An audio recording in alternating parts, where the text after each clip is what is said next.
Good evening, ladies and gentlemen. We are going to take a look at uh, an old case that is firing back up. A lot of people are starting to put out videos again on it. Delphi, Richard Allen, the whole thing. I believe Richard Allen is one of the people. I have a couple theories. Either it was Richard Allen there and others, or what we have is clues that the police were putting out, which was, if you listen to some of the sheriffs and what they said, what did they say? They were looking for the puppet master. I know what I put in my description, that these people might have powers, they might be able to control people, possess people. This is true. Was Richard Allen possessed and just a puppet for the man that they really want? That's that's also possible. But we're going to take a look at this video, and a lot of people are saying, "Oh, this is crazy." It is crazy, but it is true, and it's a proven fact that you would not believe how many of these people are involved in this ancient cult of magic, witchery, sorcery, whatever you want to call it. I cannot deny it, that they actually think it's real. So we're going to take a look at this video that a guy just put out. I'm going to post his channel in my chat description, and I think the guy makes some sense on it. You know, we've been covering Delphi for a long time. You know, there were many players in it. Some of these players were YouTube working for the government. Some of them were, well, themselves being watched for things. So we were led on a wild goose chase. All right, let's look at this video.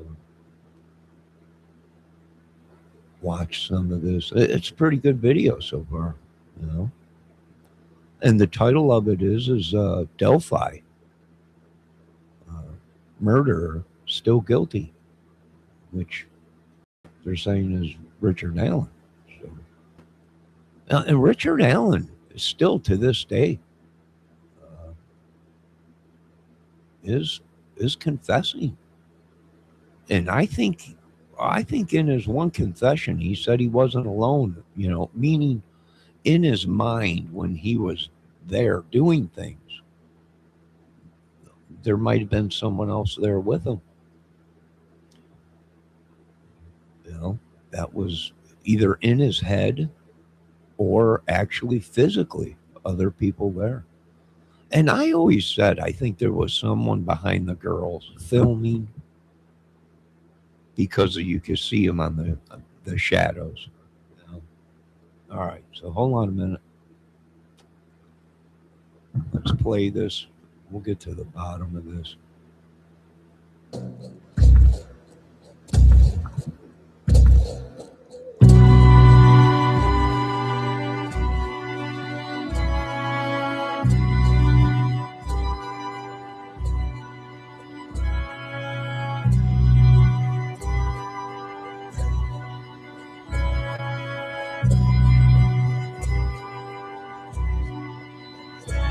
Early this morning,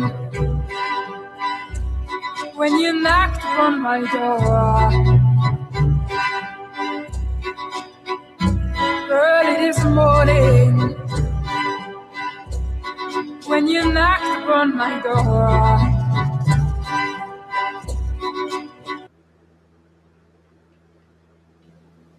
Yo, Miss Fox, how are you doing? Come on in, relax. We're going to go over this video that was just released on Delphi. And I say, hello, Satan, I believe it is time to go. Me and the devil walking side by believe it is time to go.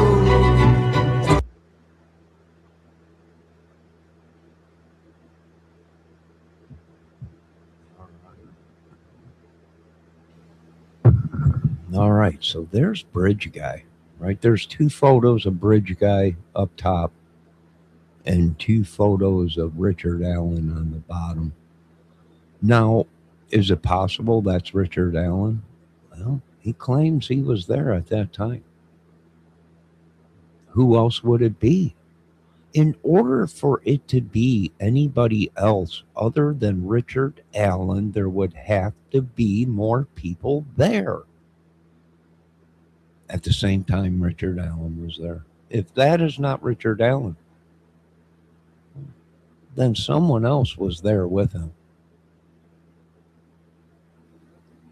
I don't know.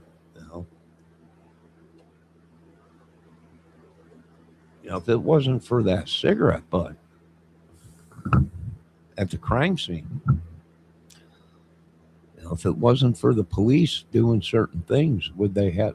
Who knows? Would Richard Allen?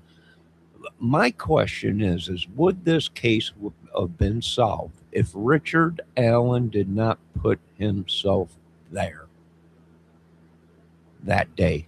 What other evidence did they have on catching this guy? Is what I would like to know. Now that they're saying, well, they got a couple of these guys, all right. But if we did not have Richard Allen confessing to it, if we did not have Richard Allen going to the police, calling them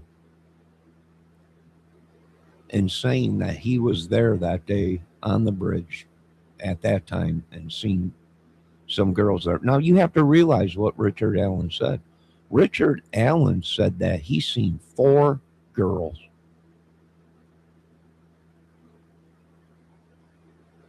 That appeared to be older on the bridge. 2 of them left. And that left 2, Abby and Libby. So, very interesting. Let's continue to watch this. Same stupid mustachio. Yeah. Yeah.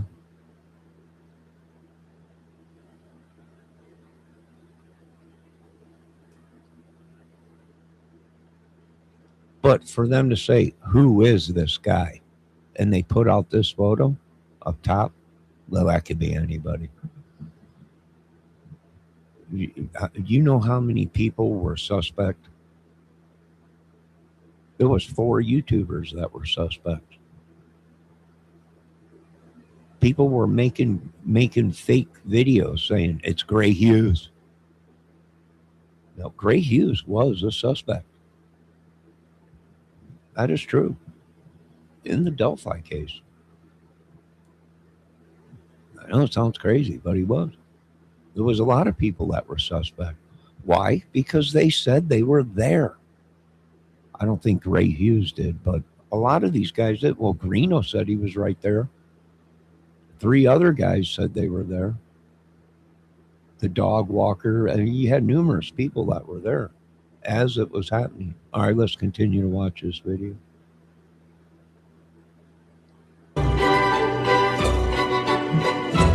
Me and the devil walking side by side. Me and the devil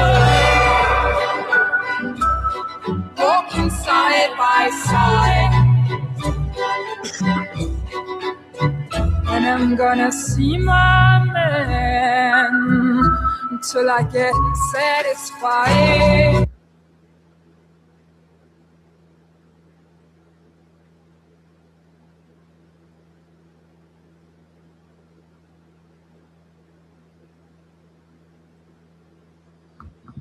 Here's my thing, Debbie, is there are tons of people that look like Richard Allen. If it wasn't Richard Allen, it was somebody that looked real close to Richard Allen. You have to remember in the beginning of this case, folks, they put out a description of anyone between 5'6" or 7 or whatever, 5'8" to 5'9" or 5'10" or whatever. A description of 150 pounds or 60 pounds to 250 pounds, because there was witnesses there that said the guy was 5'10", came up to her shoulder, or her head came up to his shoulder, and he was big and stocky, about 200 and something pounds, 250 pounds. And then you also had a description of a smaller guy. You had many sketches, 6 sketches, and they all looked different. This was, I think, the government or somebody that knew the truth that was trying to tell us there was many people involved, and a lot of these guys looked alike. And is it possible that Richard Allen was used because he looked like the real killer? Maybe. Till I get satisfied. See, you don't see why. And you dog me around.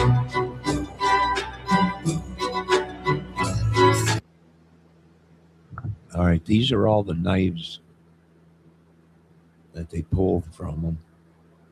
Here's the girl's black Nike that she was wearing, a sock or whatever.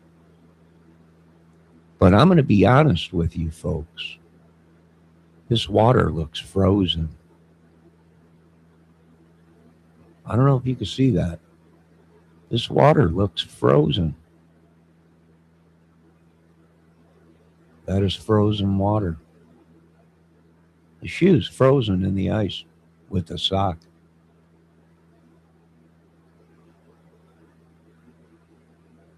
And how do I know it's ice?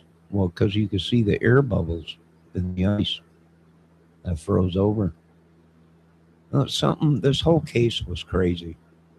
Yeah, nasty water, Debbie, but, well, that was because the bridge was rusting, but, and it's a creek, a runoff river. It flows from all the way up here. I think the river up here flows into that. His wife said he did it. Yeah. Well, I knew something was up. And we know there's possibly a woman involved. We know that. And how do we know this? Well, because they started questioning his wife. And you remember the police footage of them being questioned? The wife came in, sat down next to him, started crying. And what did she say? She said, they think I have something to do with this too. They think I was there and questioned it. Well, why would they be questioning a woman if they didn't have evidence of possibly a woman's DNA or something on the body or hair or something, to be questioning his wife? Because that's what his wife said. Right? When she first came into the room to talk to Richard, she sat down and she started explaining what was going on, and she came right out and said, they think I have something to do with this. All right, let's keep watching. Debbie Fox says, do I need to get gray hues to show you this bridge 45 more times of all the layovers? Oh, yeah. Well, we already said it on this channel, that the photos were fake. They were photo-opped.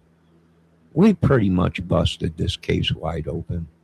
There was many people involved. It was a ring. They just didn't want to come out and say they all knew each other or were familiar with each other. And it was many people involved, and each people played a part in this. And Richard Allen might have seen an opportunity and took it and thought someone else would get the blame. Maybe Richard Allen had the inside scoop of who they were talking to, and also was using a fake account and seen an opportunity and took it. Maybe. Maybe he did it because they were making fun of his overweight daughter. Maybe. Maybe he was just a sicko. See, you don't see why, and you dog me around.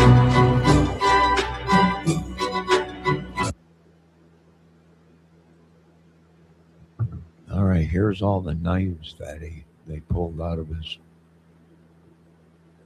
house. And all the knives that they pulled out of his house. Some of these knives are just pocket knives. Some are fillet knives.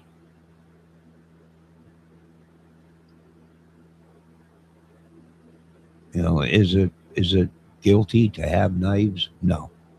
If you're a dude, you have knives. Whether it be one or hundreds of them. You know. That's what dudes do. You know?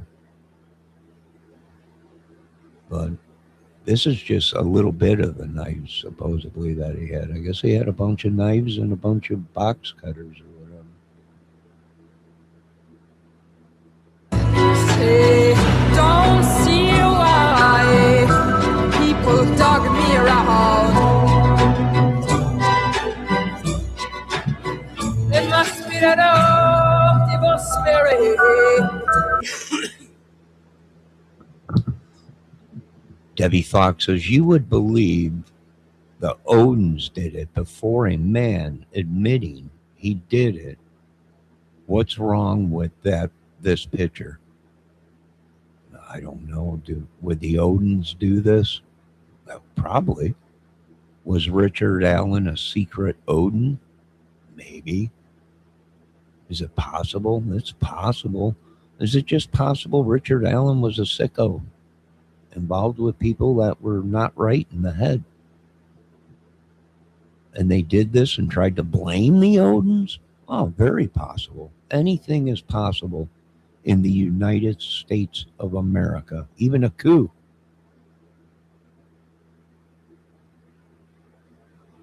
Even a coup to take over a government, which they've been doing for a long time. So anything is possible. Debbie Fox says, so do I work or worked retail all my life? I got plenty of razors, knives all over. Yeah, it's common. Everybody's got a knife in their house, whether it's for cooking, eating, or just to cut boxes or whatever. That's very common. It's, my God, he had a bunch of knives. Well, that's common. If you dig around here, you'll probably find a bunch of knives. That's what dudes do. You know, they got hunting stuff and knives. You know, I mean, oh my God, he had knives. Yeah, well, that's. I think he was ex-military. You know, what do military guys have in their houses? Guns and knives. My God, he's got knives. Yeah, well, that's what us straight dudes do. That's what we do. I know a lot of you are different, but that's okay. I'm not judging you. Straight razors. Yeah, I think I've seen a straight razor in there. Look like a mother of pearl handle straight razor. Well, common. You know, what ain't common is video of you trying to kill a cat with a knife, which Richard Allen was on video trying to kill a cat. And, you know, the sick stuff that Richard Allen thought of in his head. The things he said after he got caught. That's way out there. Let's keep going. So deep down in your ground,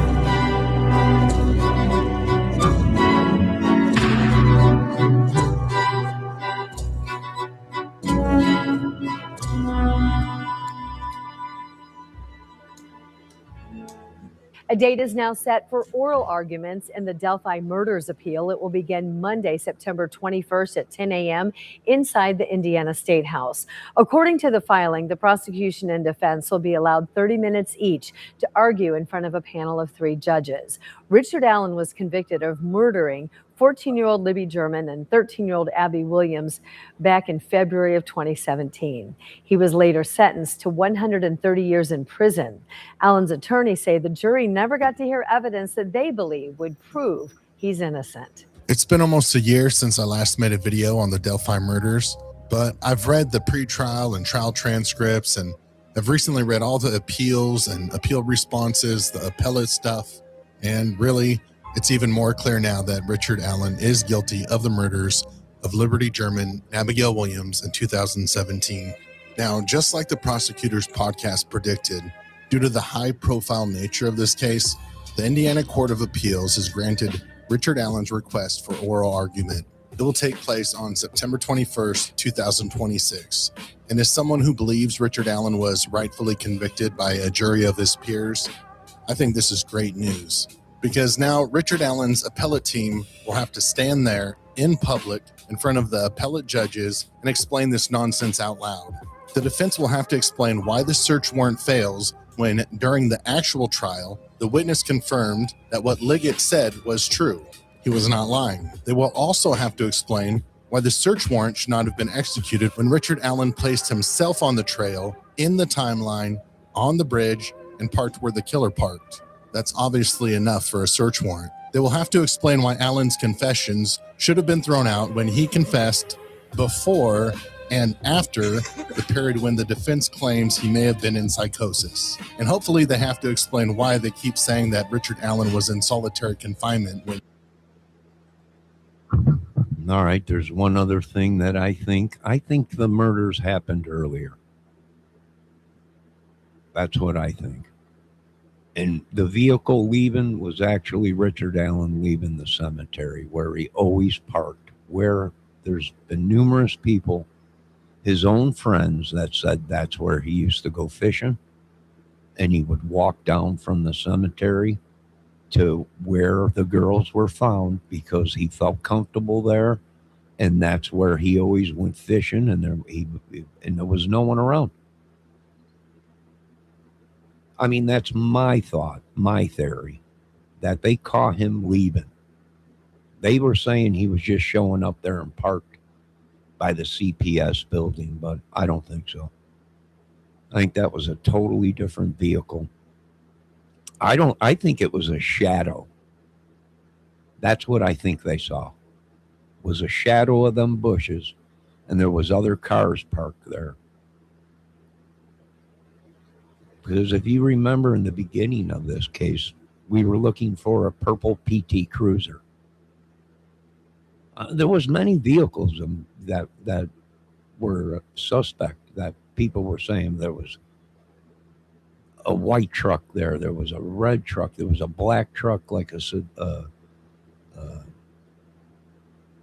4-wheel drive Bronco or something, or truck with stickers all over the back window.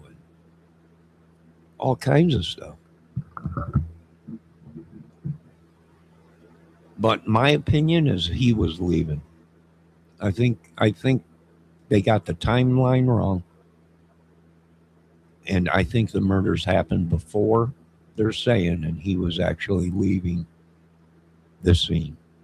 And he came in from the one road over there by Ron Logan's, and he pulled into the cemetery, pulled all the way to the back, and that's where he parked, where he felt comfortable. Now, is it possible I got it wrong and he parked at the CPS building and lured the girls to that side where he went fishing? Because, like one of his friends said, that's where he felt comfortable. He used to go fishing there all the time on that side of the river there. So if he felt comfortable there and he knew he wouldn't be bothered or there'd be people there, then that's possible. He parked there, did it, and then he left and took the long way home. You know, he took the long way home. Instead of going back past Ron Logan's, he went the other way and went around and took the highway, jumped back over, and went back by the rock quarry, and he took the long way. Now, not unless they show us evidence of Richard Allen's car and the route he took. I haven't seen no big evidence of him. This is his vehicle passing the gas station. This is him here. This is him here. This is him driving past Joey's tuna shack and his car. They didn't produce that evidence for us. And that's why they're in the pickle that they're in. I wear a belt and a huge buckle. Well, you got balls the size of Grand Canyon, woman. And that's the problem. You're a woman. You shouldn't, but you do. So that's the problem. Let's keep going with this video. He wasn't. They will also have to explain how a man supposedly in psychosis gave details only the killer would know, including the van detail that lined up with Brad Weber's route home from work. They will have to explain why the jury should have heard the Odinist fairy tale when the trial defense team cannot provide a single piece of evidence tying Odinist to the crime in a pretrial hearing. It's a lot harder to defend these claims when appellate judges start asking direct questions like, how would this change the outcome of the trial? And where is the actual evidence? And this oral argument will be televised, which is good for the public to see. And despite what you hear on X or on YouTube, this is not a win for Richard Allen or the people defending a convicted child murderer. Criminal appeals are overwhelmingly denied. Now, I cannot think of a good reason to defend a convicted child killer unless they're your actual client. But to give people the benefit of the doubt, maybe they have been misled due to not understanding the legal system or the different roles of the prosecutors and defense lawyers. So here's some help. First of all, defense attorneys, they're not sharing the truth with you. That's not their job. They get to pretend, speculate, and create stories that don't have to be based on truth. Defense attorneys in the Delphi case, they wanted you to believe many things that weren't true. They wanted you to believe that Rick Allen was schizophrenic, and that's why he confessed to the murders, until that article was taken down moments later. They want you to believe that Rick Allen was locked up in solitary confinement, and the more times that they put it in documents, the more it makes it true. Guess what? He wasn't in solitary confinement. He was in an isolation cell. You might have heard the phrase, the best defense attorneys are the ones who are the best storytellers. And apparently, a lot of people on YouTube still have not figured this out. Stories are just stories. They are not evidence. They are not proof. The Frank's motion in the Delphi case was basically a fictional fairy tale. Let's take the part about horns being placed on top of one of the girls. Now, this goes back to what I was telling everybody is they just didn't produce evidence that we needed to see. They just didn't give us what we needed. Which that fueled, this is a conspiracy. This is this is that. It fueled what people thought about Delphi. Now, if they would have showed us the evidence, if they would have showed us the crime scene photos and saying, this is what he did, here's this, here's that, here's the girls, and they didn't even have to show the body. They could have blurred the bodies out and just showed you the crime scene itself. Here's a photograph of a footprint coming up. They crossed the river. Where's the photograph of the muddy footprints? It defrosted that day before. It defrosted and was 70-something degrees or 60-something degrees out. Right? Now, it might not have melted the whole ground, but I can guarantee you the ground was probably muddy or very damp. And if you would have crossed that river, the water was flowing the day of the murders. The ground was soft. You would have had a trail coming all the way out of there up to the murder scene. and we just didn't see it. They just didn't give us the evidence that the public wanted to see. We were all on board. Whoever they got evidence on is guilty. No, they just couldn't produce it. You're now watching John Wick. I'm working on John Wick, the return of John Wick's ghost. You guys might be seeing John Wick out there, the ghost of John Wick. Heads. This was absolutely not the case. They took a victim laying on an outdoor surface and twisted that into someone came and placed sticks above one of the girls' heads. Based on what? Where is the proof? Where's the forensic evidence showing when each stick got there? There was no eyewitnesses. There was no video of that. No physical evidence tying an Odinist to that act. There isn't any. Can I explain something to you folks? They tried to push this Odin stuff. And would I have believed it? Sure, because the Odins are real. There's actually footage on YouTube you can put up. Yeah, they go into the woods. They worship the land, the trees, whatever. Back in the olden days, yes, they sacrificed humans and were into the witchy stuff, whatever. But here's the thing. You want me to believe that this stuff was Odin, but yet these sticks were placed in some. You didn't even get the sticks. You left the sticks behind. You didn't take the sticks that were this big evidence. You had to go back and get the sticks. You didn't even take the sticks. Something so big in this case, and you didn't even get the sticks. Yeah, go figure that. The girls were covered in sticks and horns and it. Where are these sticks?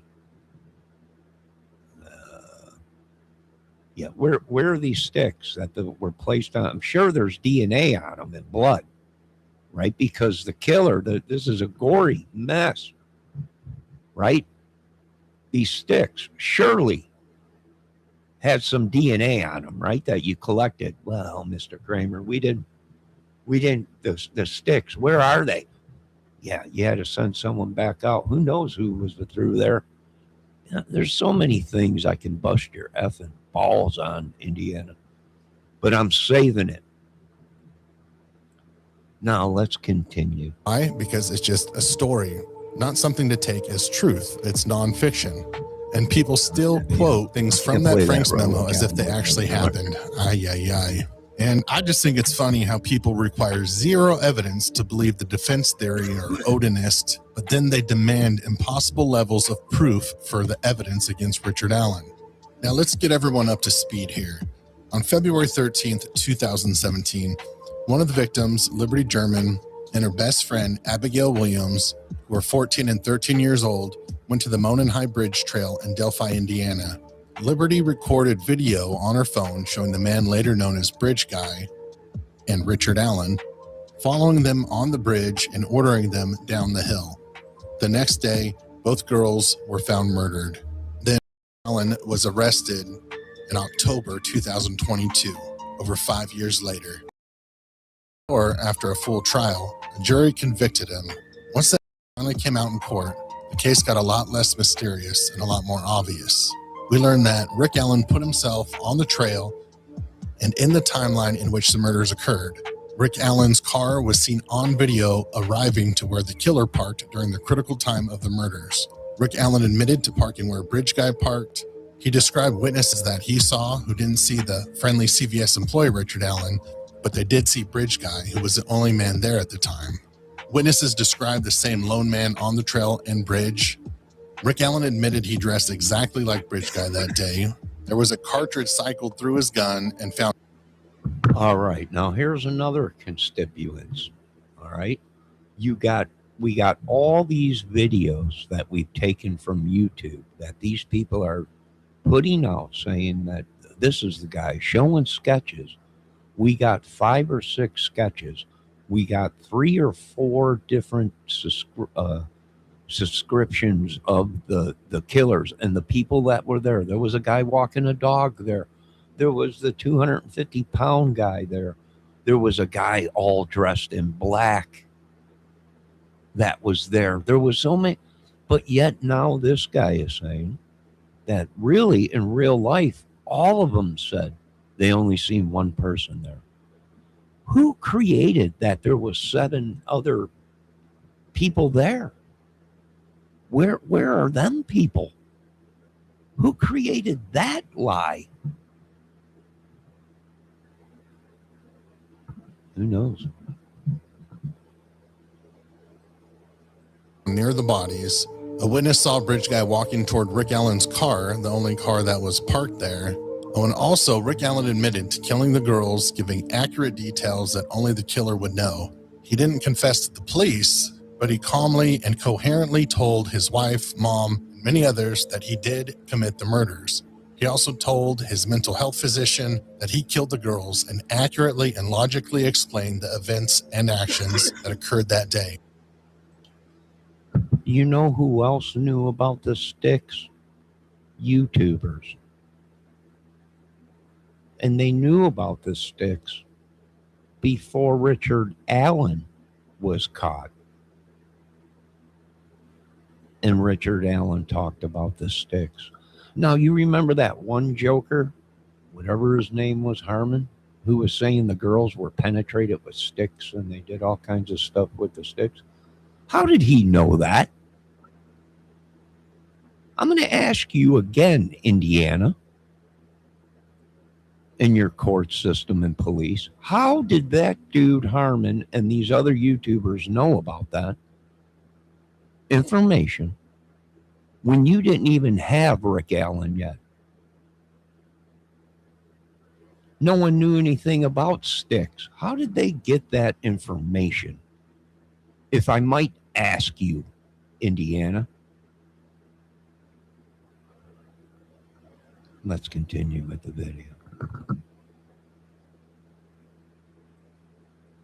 Something a person in psychosis would not be able to do. Then in December 2025, Rick Allen's appellate attorneys filed a 113-page appellant's brief trying to overturn the conviction. In March 2026, the state filed its response. Then in late April 2026, Allen's appellate team has filed their reply brief, and they're making 3 major claims to overturn Allen's conviction. One, they claim the search warrant for Allen's house should not have happened because law enforcement lied or left out key information on the search warrant affidavit. So basically here, the defense wants the gun thrown out. The second thing they focus on is the 60-plus confessions that Richard Allen made.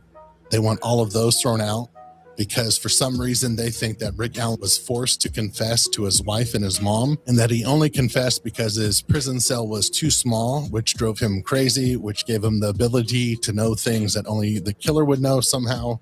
Their third argument is they claim the jury was deprived of hearing about the Odinist theory. Yes, this is a theory where Allen's trial attorneys claimed, and I quote, members of a pagan Norse religion called Odinism, hijacked by white nationalists, ritualistically sacrificed Libby and Abby, who are both white, by the way.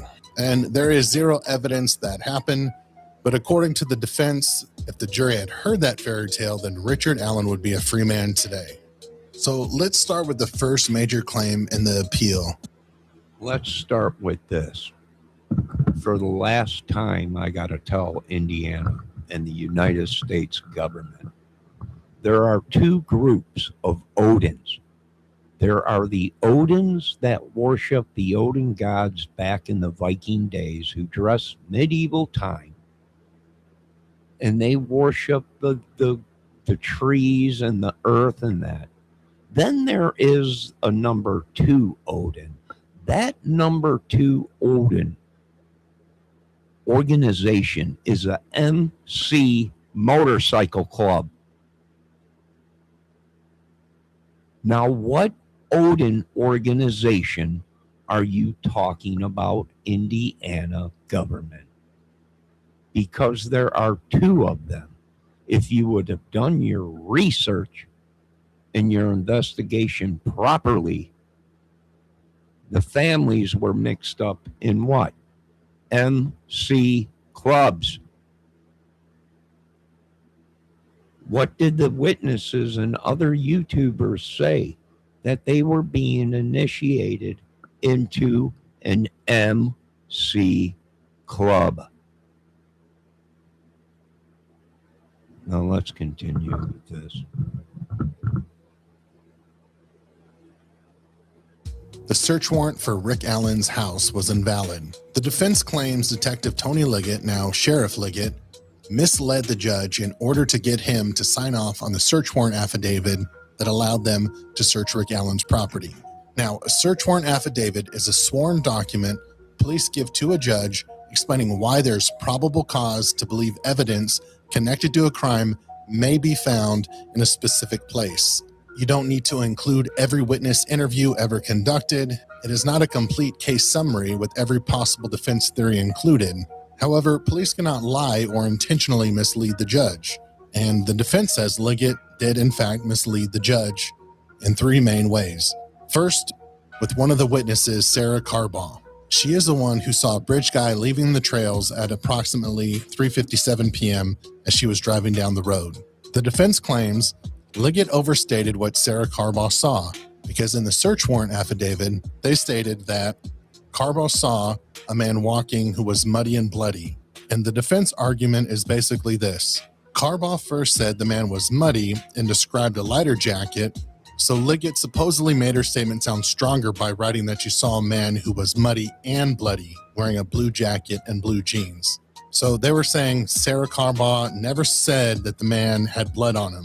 Liggett put that in there anyways, just to make the case stronger. However, Carbaugh was interviewed 3 different times. In the first interview, she claimed she did say muddy and bloody, but she was mumbling a lot and the transcriber made an error, but she in fact said muddy and bloody. The second time she was interviewed, the first hour wasn't recorded. By the time the third interview, they counted how many times Carbaugh mentioned blood, and it was over 16 times. So now the defense is saying Tony Liggett lied because Sarah Carbaugh never said muddy and bloody. What they did was they ignored the third interview, but none of it matters because at trial, Sarah Carbaugh said the man was muddy and bloody. So that's why this argument that the defense is trying to make here is just going to fall flat on its face. The defense also claims that Liggett misrepresented what Betsy Blair described. She's another witness. She was a person who described the person she saw on the bridge and also described the vehicle that she saw parked near the old CPS building. And this is the same move by the defense, taking normal eyewitness limitations and trying to rebrand them as a lie. Betsy Blair stated she saw a man on the first platform of the Monon High Bridge. She saw him briefly, and it was from over 100 feet away, even though she guessed 50 feet. Again, she got a lot wrong, but she had no reason to memorize his face, body, clothing, or a vehicle description for a future murder trial. So even if Blair's description was imperfect, that does not make Liggett a liar. I mean, if Liggett really wanted to lie on their search warrant affidavit, wouldn't they leave out all the parts that Betsy Blair got wrong? Wouldn't they have lied about what she saw and make it match Richard Allen, right? But they didn't. They were being transparent. Allen admitted he went to the first platform, which matched exactly what Betsy Blair said. And that's why this appeal is going to go nowhere. And kind of the third argument in this section, it's about Allen's clothing and the Carhartt jacket, which is really the weakest part. They claim the affidavit made too much of the blue Carhartt jacket and head covering.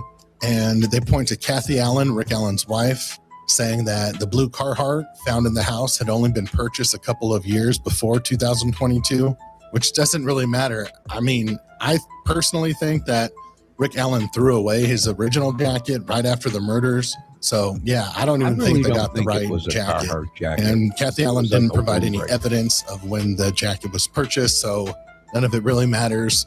But the interesting thing to know is on October 13th, 2022, they were interviewing Rick Allen, and then they went and executed that search warrant on the same day. So on October 13th, Rick Allen describes what he was wearing on February 13th, 2017. He says he was wearing blue jeans and a blue or black Carhartt jacket with a hood. He advised he may have been wearing some type of head covering as well. That came from Richard Allen himself. The bottom line is, to win a Franks argument, they have to show that Liggett knowingly lied or recklessly misled the judge, and then show that probable cause falls apart once the challenged information is removed or corrected. That is a steep hill. And yeah, honestly, after Allen's 2017 statements to TNR officer Dan Doolin, this should have been escalated immediately. They should have searched his house that day or the next day of when he came forward for the statements, because he they didn't have enough evidence for him just saying that and then saying, oh, we're going to search his house. That's why they kept bringing him in, right? These guys did their job right. They kept bringing him in and questioning him, right? They were putting the pressure on him. And what's going to solve the case? Time and pressure. I mean, we all seen Shawshank Redemption, right? What destroys a concrete block? Time and pressure. And it starts disintegrating into dust. You know, so they at that time they didn't have enough evidence, so they kept bringing him in, putting the heat on, questioning him. And the whole time he's saying stuff, but then he's backtracking. And he's making mistakes. You know? So did they do their job right by bringing them back in and hitting them hard, questioning them numerous times, you know? You were there. You said you were there. Here's your statement. Well, there was no one else there. Now, why did this go 5 years before they got him? Probably because everybody was putting out fake videos and calling and giving fake description. Where's the 250-pound, 5'10" guy? Where's the guy that was all dressed in black that these YouTubers claim there was? Where's Dog Guy? Where are all these guys that were there in the beginning of this case? But now that this is all over with, all these witnesses said, well, we only seen one person there. Well, where did all the rest of them come? Where were the 30 girls that were dropped off there that day? Where was all this stuff? Who created all this stuff? Let me tell you who. Other YouTubers. Now, whether they were being paid by the government or defense or whoever. But I call that corruption, boys, and obstruction of justice. I don't know where you call it. I don't know where you come from. But as a white single man in the United States of America, it's called something different than what you guys are calling. I can tell you that much. Told police he was there from 1:30 to 3:30 p.m. He said he was on the trail during the time that the girls were killed. He said that he parked next to the old building, which turned out to be the CPS building. He gave specifics on the witnesses that he saw. I mean, yeah. And yes, he gave law. And you know what? Here's another thing people didn't pick up on this case. Richard Allen claimed that he was at his mother's. And he was at his mother's early in the morning, and he came home at a certain time, and he stopped at his house, and he went directly to the bridge afterwards. So how can his story be that it was such and such and the girls were killed at a such and such time when Richard Allen gave a testimony that he was at his mother's at a certain time and came home? And that would put him at the bridge before 1:30, as they're saying. That the murders occurred at 1:30, 1 o'clock. Because then the story of Richard Allen at his mother's eating dinner or whatever, stopping and getting a couple beers, whatever, way before that, and he stopped at home and then ran out to the bridge. The time's off. Therefore, the murders didn't occur at 1:30. He might have been out of there by 1:30. All right, let's continue. enforcement his phone, and then Dan Doolin gave him back his phone, and somehow it seems like he took that phone and ran over it with his lawnmower. A search warrant does not require proof beyond a reasonable doubt. It does not require police to prove that person is guilty. It only requires probable cause, a fair probability that evidence connected to a crime may be found in the place being searched. And in the Delphi investigation, police served several search warrants on people for far less than what they had on Richard Allen. They did the search on a house on Bicycle Road because someone there was reportedly dressed like Bridge Guy on the day of the murders, even though that person was later determined to be at work during the murder window. They served a warrant connected to an online predator who communicated with one of the victims. They served a warrant on a man in Lebanon, Indiana, Garrett Kurtz's father, I believe. And that was just based on ties that he had to the area. Yeah, Keegan Klein, numerous people. In the beginning of the Delphi case, there was actually people saying that they were questioned and they bought devices from Keegan Klein. And them devices, phones and computers or laptops or whatever they were taken by the authorities. And that information that was on them computers were taken off, and them people got the property back. The police gave it back to them. Some of them people said they didn't want it, but the police said it was their property and gave it back to them. You know, and then you had Anthony Greeno. I hate to bring his name up in this, but there was another one that he was there. He drove by. His phone was taken, and he never got his phone back. And this whole big giant story. You know, who was paying these guys? Because I'm looking at a bunch of obstruction of justice charged on the state of Indiana. I don't know, because these guys are saying they were being paid. These people were leaking it. How are you going to get a fair trial in America? You ain't. That's why we're telling a lot of guys, do your time up in Canada. And his violent history. They searched 77-year-old Ron Logan's property more than once because the girls were found on land connected to him, even though his house was roughly a half mile away from the crime scene. All right, now let's talk about the sketch issue. Personally, I can't think of a case where a sketch was ever part of the actual murder trial. I mean, I'm sure there's been some in history, but it's definitely not a common thing. The reason why is witness sketches are hearsay. They're subjective, and they're only an investigative tool, not evidence of anything. We still want both sketches to be visible to the public. We're not eliminating one or the other. A sketch is not a photograph. A sketch is based on what the human mind and human brain saw. We know it's natural, you get fixated. But understand that over time, investigations evolve. At this point, we're asking people to look at both sketches and the photo and the video and listen to the audio and help us identify the suspect in this case. Now, in the documents, the basic argument is that Betsy Blair's sketch looked younger than Richard Allen, therefore it's not Richard Allen.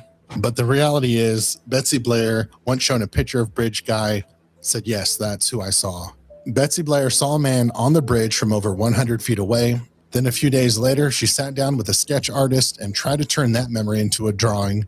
People get clothing wrong, faces wrong all the time. Now, we all think we would never ID the wrong person in the crime, even though studies show it happens most of the time.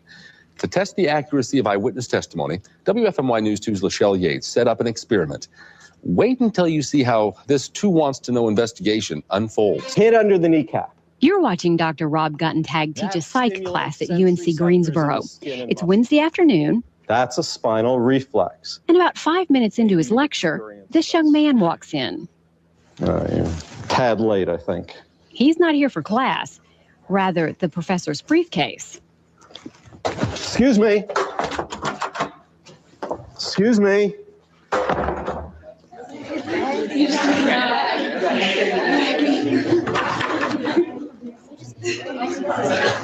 You have all just been witnesses to a crime, and we want to see what good witnesses you were. Dr. Guttentag asks the students to Well, he quickly was write down wearing a everything they tannish remember about the yellow crime. jacket. He needs specifics here. What Blue did the perp jeans. look like? His shirt, his pants, and his hair. Our suspect, Ethan, is waiting in the hall. You take a look. He's wearing a tan zip-up jacket, jeans, and he has brown He's hair tan and combed white. back. A lot of students get these details right, but not everyone. I thought he had like a beige fleece thing on with darker beige patches on it. This student right in the front row said, It was a tan vest and it had black lining. He had a long sleeve shirt on with a stripe over the middle. I thought he was wearing khakis. We're looking for 5'6" with a vest and I thought tan he was wearing khakis, or khakis. 6'2" with blue jeans and a jacket. how well did the students describe Ethan's physical appearance? So most of you didn't feel you remembered anything about the face at all? Wow. Other than the His short hair. I said it was kind of mid-length, blonde and shaggy. It was blonde, though. I had blonde also. Then Dr. Guttentag brings Ethan back into the room. And watch this twist that even shocked the professor. This is the perp. This is Ethan. Quickly, Dr. Guttentag picks up on the confusion and starts trying to influence the student's memory. How many of you realize that this is a trick and that isn't really him? Put your hand up high if you realize that we brought a different person in. I definitely don't think that was him. How's he different? His hair is slicked back, and I think he's wearing different jeans. Again, listen to the student on the front No, row. that's it. And I saw his vest. I don't remember seeing a jacket. Put up your hand real high if you did think that the guy who came in was the perp. Fewer than 10 students raised their hands. How many people realized it wasn't him? Looks like about 80. Okay. This is him. This is him. This is Ethan. This is the person who came in the room before. He didn't change anything at all. So that's why I wanted to show that eyewitness clip. It makes the point perfectly. How people could be completely wrong about what they saw, even if a person was standing right in front of them. Now, in the Delphi murders case, witnesses have different descriptions about how the... Now, let me explain why I think he is not wearing a Carhartt. Because that jacket he has on is reflecting light. It's got a shine to it. Carhartts are canvas. They're very thick. Okay, that jacket is crinkling in way too many places for it to be a Carhartt. And it's too shiny. I don't think it's a Carhartt. It might have been a knockoff Carhartt or something else, but I don't think it was truly, like they're saying, the blue Carhartt that they showed in his house. I don't think that's the jacket. I don't think that's the jacket. I don't think it's a Carhartt. Of course, they don't have the real jacket. Because if it was as bloody and gory as they all said it was, he got rid of that because it had to have blood all over it. Or DNA. So, no go on that. And I'm seeing a shine on this. And I don't know what kind of Carhartt jacket you guys got, but Carhartt I got is dull, right? You don't get no shine or reflection of the sun off of it or anything, a glare or anything like that.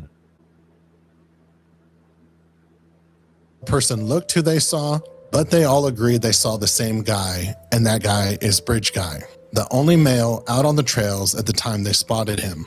And it's odd that the people who argue that Rick Allen's gun match is junk science because it's subjective, but then they think that the sketch should have been used at trial, that's hypocritical. So think about it this way. Imagine all of the witnesses had seen a man walking the trail in a mountain lion suit. One witness might later describe it as a cougar suit.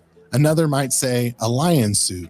Another might remember it more brown, while someone else remembers it more tan or darker color.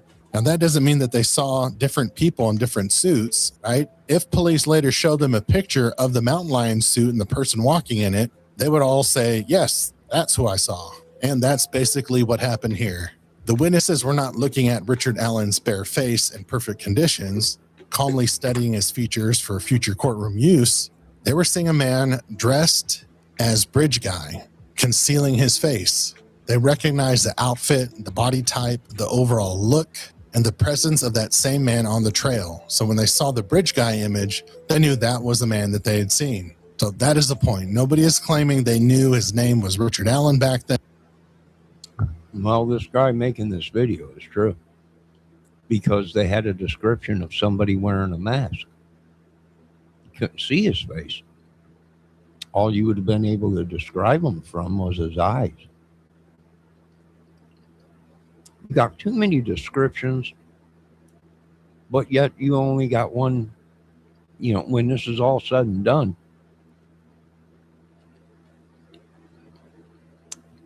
you got all these people now saying, well, there was only one person there. How did it go from 30 girls being dropped off there to, well, maybe 4? No. How did it go from that? How did it go from all these people there to Richard Allen was the only one there? And he was covering his face originally, they said. Well, how did it get from that to where we're at with this is my excellent, you know, everyone, well, these people lied or whatever. Well, exactly. There you go. You know, people believe social media. You know, you had many players in the game. If they weren't there killing the girls, they were involved in very bad things. And people to this day cannot figure it out. They just cannot figure it out. You know, like Doug Carter said, you want to know what we know, and one day you will. But today is not that day. Well, you ain't got to tell us, because we know there was more than one person involved, just because there was shit going on before the Delphi case down there in Delphi. You didn't have to tell us twice. You know? And we could say the same thing to the police and to the court systems right now. We are the people. You want to know what we know. And maybe one day we will let you know. But today is not that day. You know, it goes both ways, but I can tell you this much. Richard Allen was there that day, whether you want to believe it or not. And why do I say that? Because that's his own words. Now, would I believe there was other people there as he was doing this? Very possible. Is it possible that they were somewhere else and the girls that seen Richard Allen come there? Was there other people that lured the girls already to where the killer wanted them close to be? So all the killer had to do was walk up. Maybe there was 4 girls there, like Richard Allen claimed that he's seen on the bridge. But once Richard Allen got on the bridge and started coming towards the girls, well, them other 2 girls walked away. They did their job. And that was to lure them 2 girls to where they wanted them. Possibly. That's just a theory of mine. Let's continue. And they identified the man in the Bridge Guy disguise. So the man in the video, Bridge Guy, walked right by 4 juvenile witnesses. They only walked by one man, Bridge Guy. Rick Allen, who was there at the exact same time as the 4 witnesses, only walked by one group of girls. And he described that group of girls as one being taller with dark hair, which is true. He said that they looked like sisters, which 3 of them were sisters, so that was true. And he said it looked like they might have been babysitting a younger one, and that is also true. The fact that Rick Allen confirms that those girls that saw him were the ones that he saw is extremely damning. Rick Allen describing those witnesses is something only the killer could do.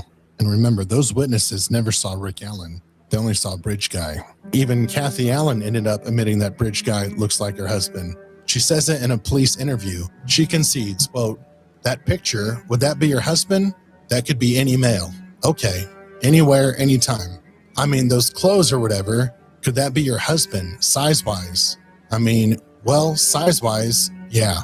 So there's Kathy Allen saying that bridge guy matched her husband size-wise. And then Rick incriminates himself too, because his response to the picture is weird as hell. And this is a picture that was taken with the phone of one of the girls. Okay, I understand that. And the question needs to be, is that you? If it was taken with the girl's phone, that is absolutely, I mean, it's not me, but I never have met these girls. That was damning right there.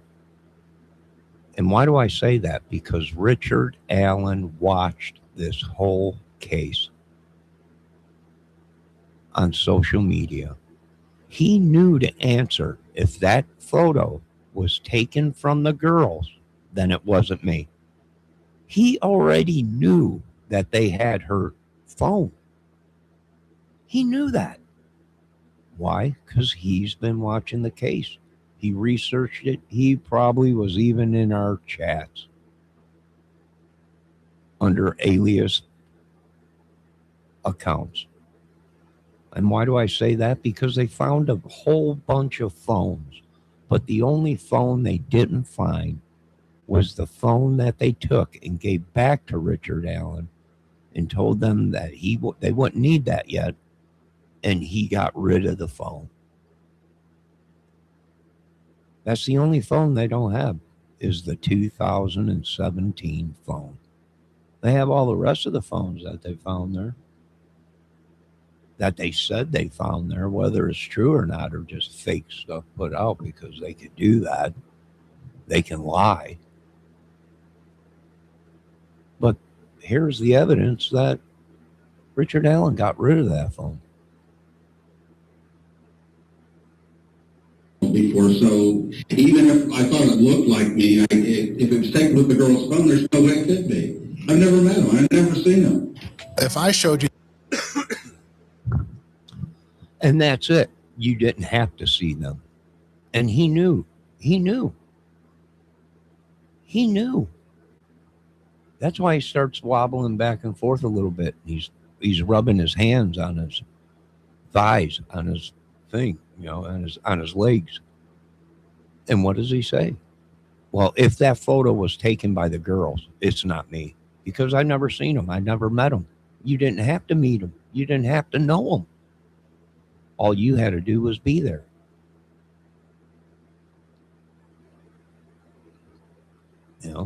Some of this, he put his own foot in his own mouth.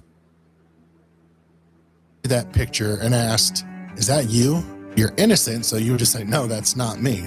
Well, Rick didn't do that. When Rick was shown the picture of Bridge Guy and was asked if it was him, his response was, "If it was taken with the girl's phone, then it's absolutely not me. I mean, it's not me, because I've never met those girls before." That is a bizarre answer. Who took the picture should not change the answer, right? Either it is you or it isn't you. Rick answered that question like a man trying to think his way around the problem instead of just giving the obvious truthful answer, which is yes. So now we're going to get to the second major issue Allen's appellate attorneys are going to argue at oral arguments, the confessions. And this is where the defense has one of its biggest problems, because Richard Allen did not confess just once, and he didn't confess during some police interrogation. He confessed over 60 times to his wife, his mother, correctional officers, mental health staff, prison employees, the warden, medical staff, his psychologist, his psychiatrist, and he didn't sound crazy or irrational during these confessions. We have phone recordings of them, and he sounds very calm, coherent, and he just sounds like a man trying to unburden himself. What happened was, on April 3rd, 2023, Rick Allen was in prison being held in an isolation cell, and he started receiving some of the evidence against him, and he ate some of it. It was very damning. Once he started receiving it, later that day, he confessed to his wife, Kathy, saying, "I did it. I killed Abby and Libby." Then Rick's trial attorneys caught wind of this, and they paid Rick a visit the very next day. So on April 4th, 2023, they had a problem solved. And one of the things they did was they wanted him to act crazy. They wanted him to start saying other confessions and putting in false details in those confessions. He would tell other inmates things that weren't true. That photo right there is fake. And I know it's fake because I've seen someone else use the same app. And they look like they were beat to death, but they weren't. It's photo op or whatever. It's not real. He wasn't beat it's unbelievable. Now, they knew he did it. He confessed to this day. And he is on his meds and everything. He's still confessing to it. So we know he was there. Now, if there was others involved in his psychosis when he was talking to his wife, when he was in jail and talking to his wife over the phone, he came right out and said, I did it, and I'm not alone.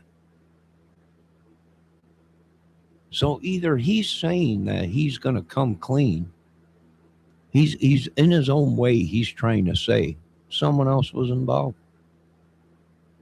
Possibly. Without him even knowing that he's saying it. He's saying he did it, but he wasn't alone. Now, whether there was someone helping him or someone whatever, I don't know, but you got to look into that.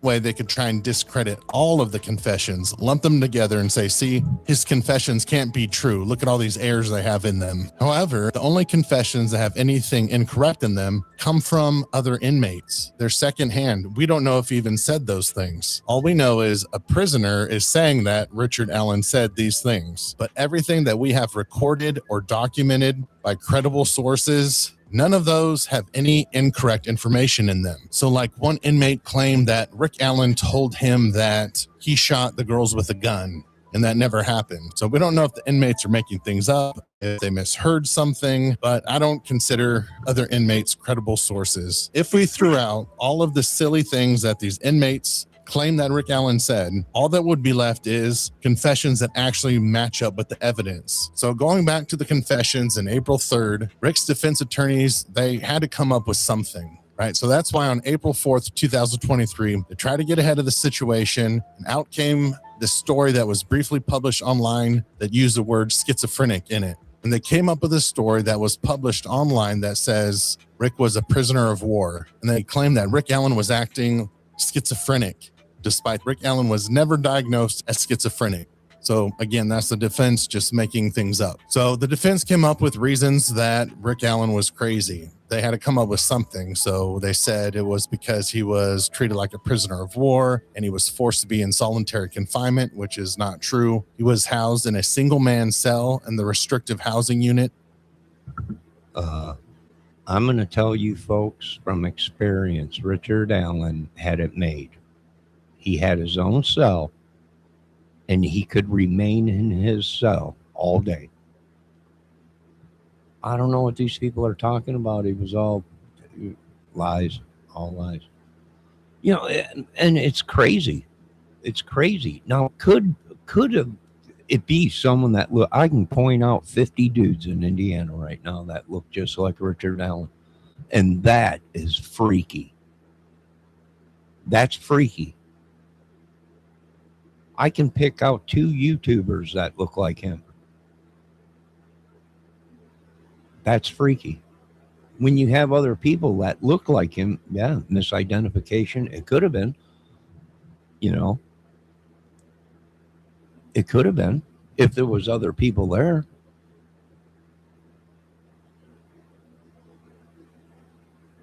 You know, that looked like him, then yeah, it could have been misidentification. But him putting himself there, him confessing to it, you know, why would he confess? Why would he go that deep? Confess if he did? He'd have to have been brainwashed, MK'd Ultra. He would have had to have been MK'd Ultra. And that might be why the police were saying they were looking for the puppet master, the one that was controlling this guy, his handler. Now, that's very possible that it wasn't him. And it was this great magical Odin puppet master guy who's got, well, it's possible. Can't take it off of the table. It was a guy that looked like him but worked at the meat packer place. Well, it's possible. Richard Allen might have been just at the wrong place at the wrong time. That's true. But once they got him inside the questioning interview room, I agree with this guy. As soon as he said, well, if that photo was taken by the girl's phone,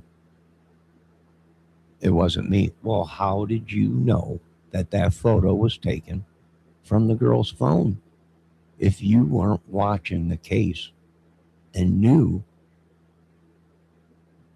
that bridge guy was filmed from the girl's phone? Now, if it wasn't filmed from the girl's phone and it was filmed from another phone of someone else that was there, that might have been helping him, but then got spooked and turned the footage in, and the police used that footage from the person that was there of what happened. It's possible if someone turned on him. If they were putting pressure on people and someone said, well, I was there, but I didn't do it. I was there, but filming it. And then they had film of it on a phone different other than Abby and Libby's. That also could have been used. And they can lie and say that it was filmed from the girl's phone. Why? Because of the police. And we have proven numerous times that police will lie to get their man. Now, therefore, the footage was never taken from the girl's phone. You know, they could say that if they wanted to and lie. This was from the girl's phone when it really wasn't. The girl's phone might have been cleaner. Might have been a better phone than what these people were using that were doing this. We don't know. You remember Greeno saying he went back. Remember? The night of the murders, he went back. He found a phone that was buried in the mud. He turned it over to the police. Was the footage taken from that phone? Where was the footage from? Was the footage even real? And they created the footage. And Richard Allen fell into the trap. Who knows? Let's continue. This video is almost over with. At Westville for safekeeping and suicide watch. And prisoners in jail do not take kindly to those who harm children. So that's why he was placed in a safekeeping cell for his own safety. Because if he was put in general population, let's just say he probably wouldn't have made it to trial. And here's the truth. Rick Allen's isolation cell did not reflect a prisoner of war, because in a cell, he had a bed, a sink, toilet, window, showers, even had recreation time, but he did have clean clothes. He had books, puzzles, commissary, and he had a freaking tablet that he could call and text on. He could watch movies on. They even offered him a TV. He got in-person visits with his wife, regular medical checks, mental health support, chaplain access, weekly contact with Dr. Walla, depending on his status. So he had a Richard Allen lived better than citizens of the United States of America. He lived better than them behind bars. way better than anyone else in the prison. So that's going to get debunked at this oral hearing. And also the defense tries to make it sound like all of the 60 confessions came out during one long psychotic break, and that's not true. Really, Allen was saying incriminating things back in November of 2022. The day that his house was searched, he was saying things like, Why bother? It's all over. Then in November, he was apologizing to Kathy on the phone, talking about his next life and sounding like a man who... Now this guy's true. Richard Allen told that cop. The cop said he was going to tear his house apart or whatever. And Richard Allen told the cop, well, don't do anything. Don't mess my house up. It's over with. That was saying he did it. He was telling the cop he did it. And that cop grabbed a cigarette butt from his house, too, because he was smoking. And luckily he did that because, you know what? DNA from a cigarette butt, if that matched a cigarette butt at the crime scene, well, there's your gigolo. There's your gigolo bigolo killer. Now, I tried to help Richard Allen because I told Richard Allen in videos I did, you better start thinking real quick, Richard, who would set you up. And what I meant by that is they would have to have access to your weapon. If your weapon was not there that day, then somebody in your house, sir, or the police, when they search your house, took a bullet from your gun and planted it there, or somebody didn't like you and planted that bullet there. If it was not you. And Richard Allen couldn't say it. And them are the only people that would have been able to set him up was either his close family, a friend that had access to that house, or the police that searched that house. And that's it. Now, is it possible to be set up like that? Yes. I'm not going to lie to this country or the people. Yes. Could the police have set him up? I'm not going to lie to this country or the citizens that built it and their money in their pockets. Yes, it's possible a cop set him up. It's possible his wife set him up. It's possible a friend that had access to his house set him up. It could have been numerous things. And what I'm not seeing out of these so-called brain YouTubers that know everything is how did they set Richard Allen up if he's so innocent? Why am I not seeing the videos on that? On YouTube. Not one. Richard Allen is an innocent man. And this is how they set him up. Not one. Not one. Not even from the defense am I hearing how this man was set up and innocent. Explain that, folks. Not one video. Who knew exactly where he was headed. And then remember in early April, that's when he started receiving the discovery, the evidence against him, and he met with his attorneys. And then on April 5th, Richard Allen stated to Dr. Walla that he killed Libby and Abby, that he made sure they were dead because he didn't want them to suffer and that he acted alone. Rick also stated that his intentions were sexual in nature, that he thought the victims were at least 18 or 19, but could have been as young as 11 years old. Rick said that he killed them because he was selfish and chose to take their lives in order to preserve his own, and that he wanted to apologize to the victims' families. Rick alluded to having a sex addiction and that he was an alcoholic. On April 7th, he said he killed them by himself, and he said he was just acting like he was crazy.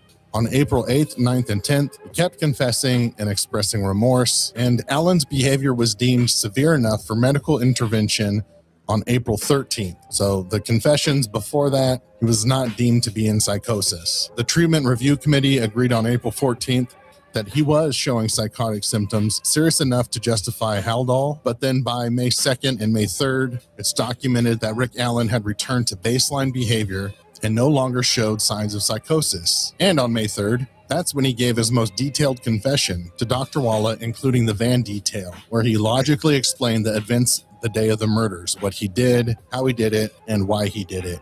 Here's a quote from the testimony of Dr. Walla about Richard Allen. He said he wanted to confess to his crimes and went on to tell his story.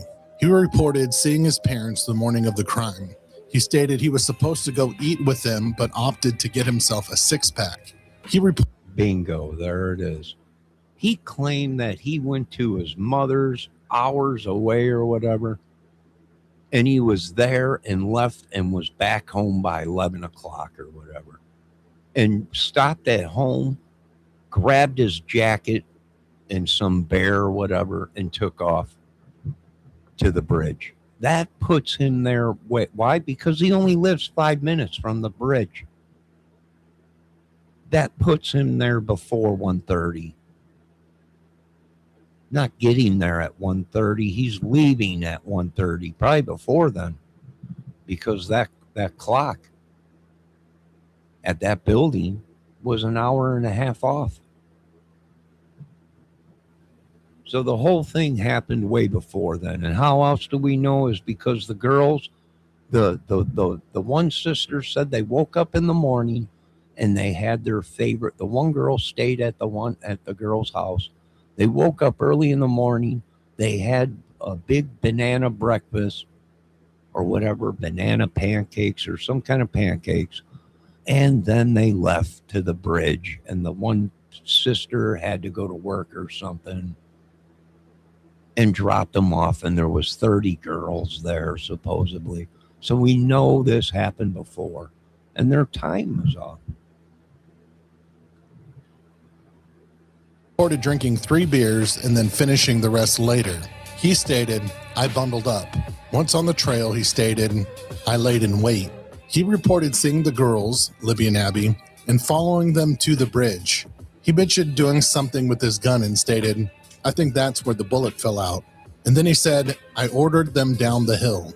He stated his intention was to R them and mentioned he thought they were older than their biological ages. He said he saw a... All right, there's Richard Allen saying that he racked his gun. He was playing with his gun and racked it, and he said that must have been when the bullet fell out. So now we know that they lied, because where did Richard Allen rack his gun? Everyone said on top of the bridge. So that if they found that bullet unspent, it was on top of the bridge.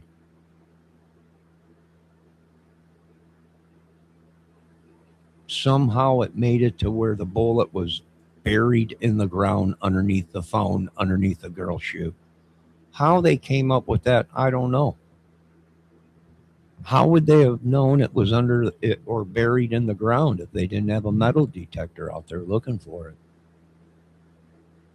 The whole thing didn't add up. People said, you can hear it when he says girls down the hill. Well, if he racked that gun, then that's where the spent bullet was that came out. The unspent bullet was on top of that bridge. And he didn't have time to pick it up. Or was so excited, he couldn't find it. Maybe it fell down in between the railroad ties. Maybe it was right on the top of the gravel on top of that hill where everyone claims he racked it. We heard the gun rack. All right. That's where your bullet was. How did it end up underneath the girl's shoes, underneath the girl and everything? You're telling me he did the murders and then walked back on top of the bridge to find the unspent bullet and then back across the river and planted the bullet in the ground underneath her foot and her phone? I don't know. That's way too much time. You don't do something like that unless you got people there helping you and looking out. Van, which scared him and caused him not to follow through on R-ing the girls. He said they crossed a creek and then he cut their necks. He indicated wanting to make sure they were dead. He reported covering their bodies with tree branches. He said he exited the area by keeping off the trail as to not be seen. He said he returned to his vehicle, which he parked by a nearby building. He stated he managed to continue living his life after time passed by and he hadn't been caught.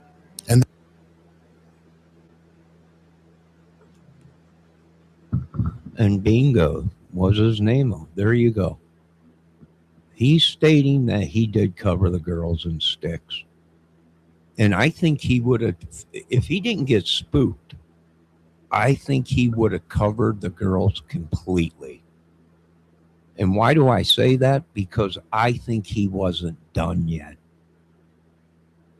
I think he was going to cover the girls with sticks and leaves and everything, hoping that no one would come looking for them or anything, so he can go back and live out his sexual fantasies with these dead girls.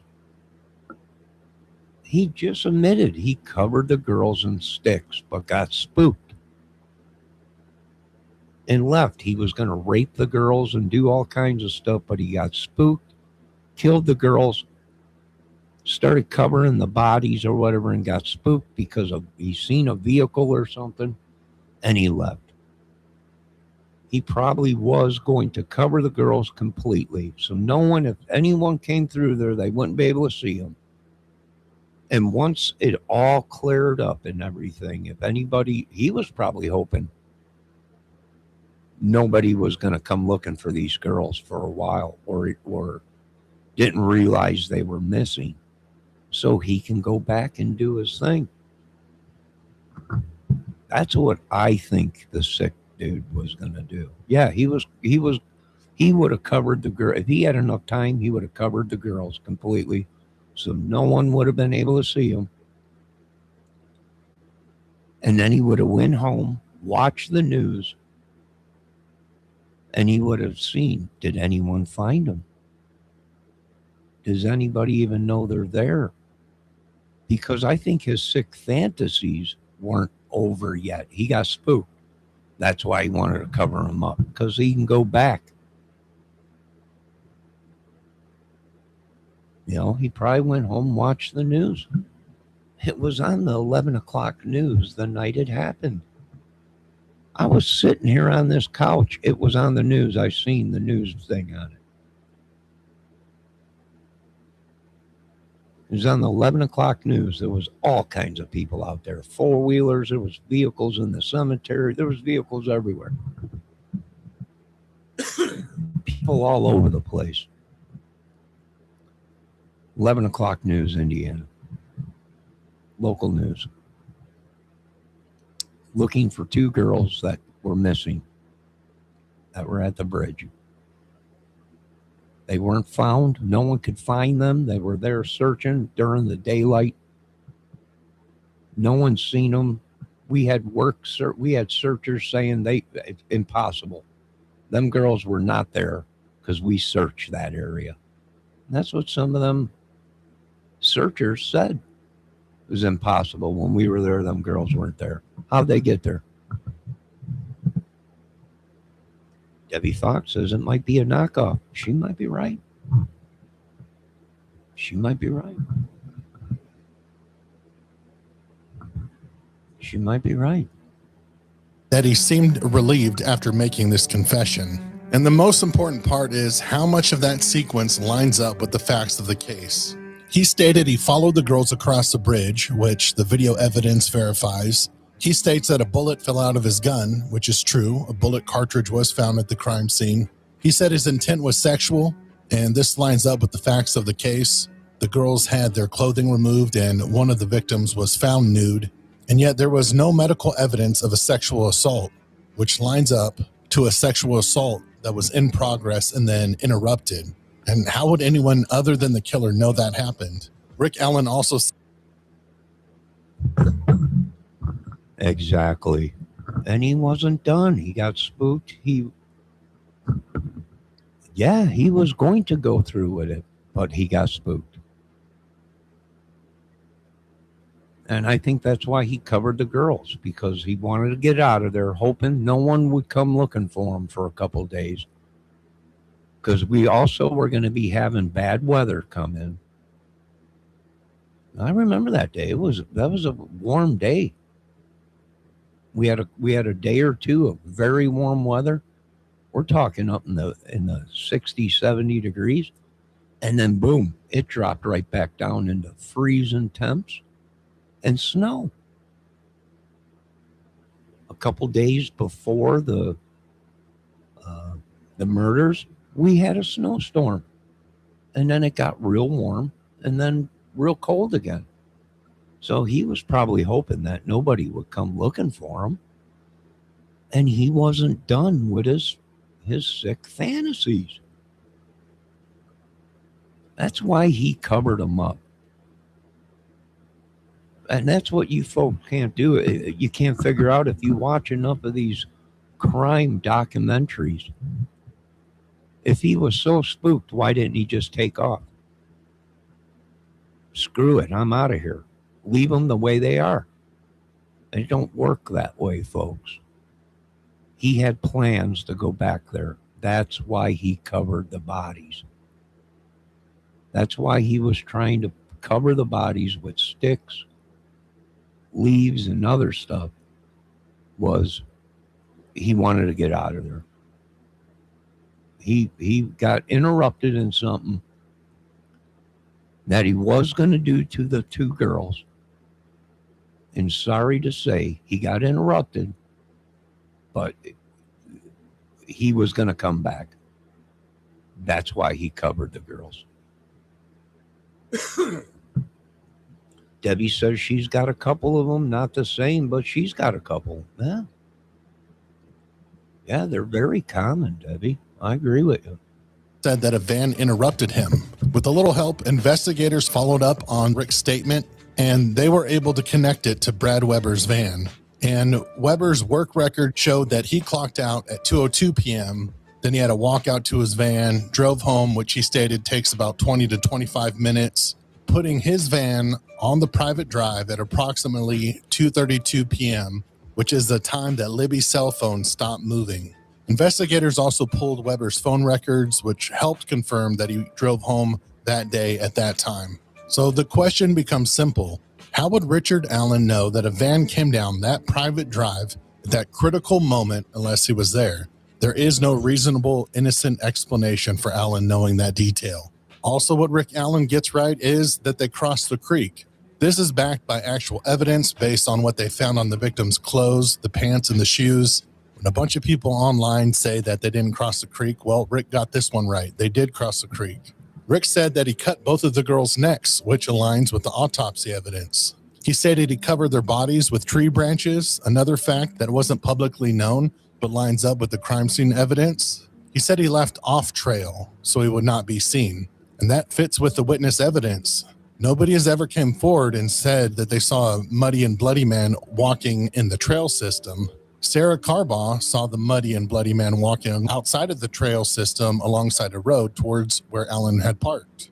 And Allen said that he returned to his vehicle near a nearby building, which lines up with Allen's own statements that he parked near the old CPS Farm Bureau building. Now, see, there's a couple cars parked right here. Right? This is I think the day after or something like that, the girls came up missing or whatever, and they were saying they seen a vehicle parked there. But if Richard Allen was lying in the beginning of the case, then Richard Allen lied throughout the whole case. And do we really know if Richard Allen was parked there or someone else? You know, someone said they seen him walking down the road or whatever. Now, if Richard Allen did this and he had blood and stuff all over him, would he be walking on a road and let vehicles and people see him? That didn't make sense to me. Now, something was very fishy there, right? Because this guy does this horrific thing.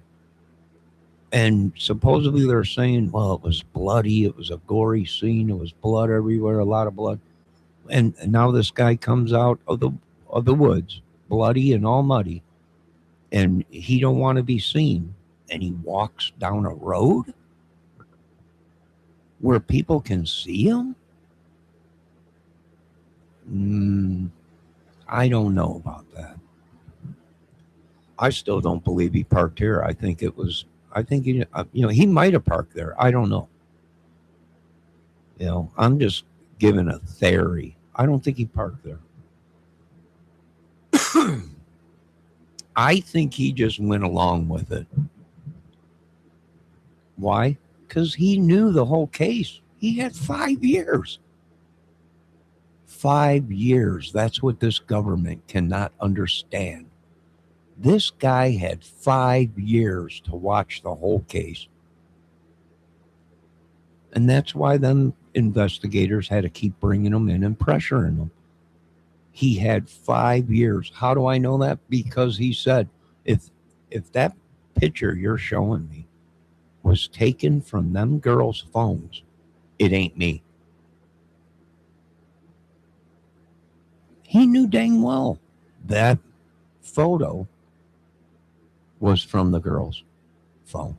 Why? Because it was put out of all footage from the girl's phones. He watched it. That's why he was ready for some of the questioning. And I tip my hats to the guys that did the questioning, the interviewers, because they kept putting pressure to him. And they also had this one sealed up pretty good because once they got the make of the car, we knew it was a limited edition. And there was only so many of them sold in Indiana. It was in a limited edition car. And they pretty much had them by the balls once I found out, well, there's only 2 cars. One of them was not in that town that day. The other one was Richard Allen's. Same color, same car. You got them. There was only two cars that were limited edition vehicles in that town. And one was accountable for. The other one was Richard Allen's. I don't know what to tell these people. I know I'm not working for the government. I quit calling me and asking me. You ain't got enough money in your pockets. I don't work for Satan. Let's continue. Of course, I do work for the movies, and that's why this is so dramatic. So it's not the fact that he just confessed or some false confession by some crazy person in psychosis. This was very detailed. He didn't get a single detail wrong. Everything he said matches up with the facts of the case. So the trial court was right to let the jury hear those confessions. And the appellate brief is doing what defense briefs do. They cherry pick, exaggerate, and hope for the best. The third major argument from the defense is that the trial defense team was blocked from presenting key eevidence, aka the Odinist did it argument. So let's end this Odinist satanic panic stuff once and for all. Now, the Delphi case generated a bunch of tips. That's what happens in every high-profile murder case. People tip in their exes, their neighbors, weird guys from Facebook, local creeps, and sometimes just full-blown conspiracy theory type stuff. A bunch of tips, right? You got that right, buddy. I'm guessing for a good 4 years, every Tom, Dick, and Harry was bridge guy in Indiana. They were shaking us all down. Everyone was bridge guy. Everyone was bridge guy in Indiana for a good 4 years. Everyone was bridge guy. You're a bridge guy. No, you're a bridge guy. Everyone was bridge guy.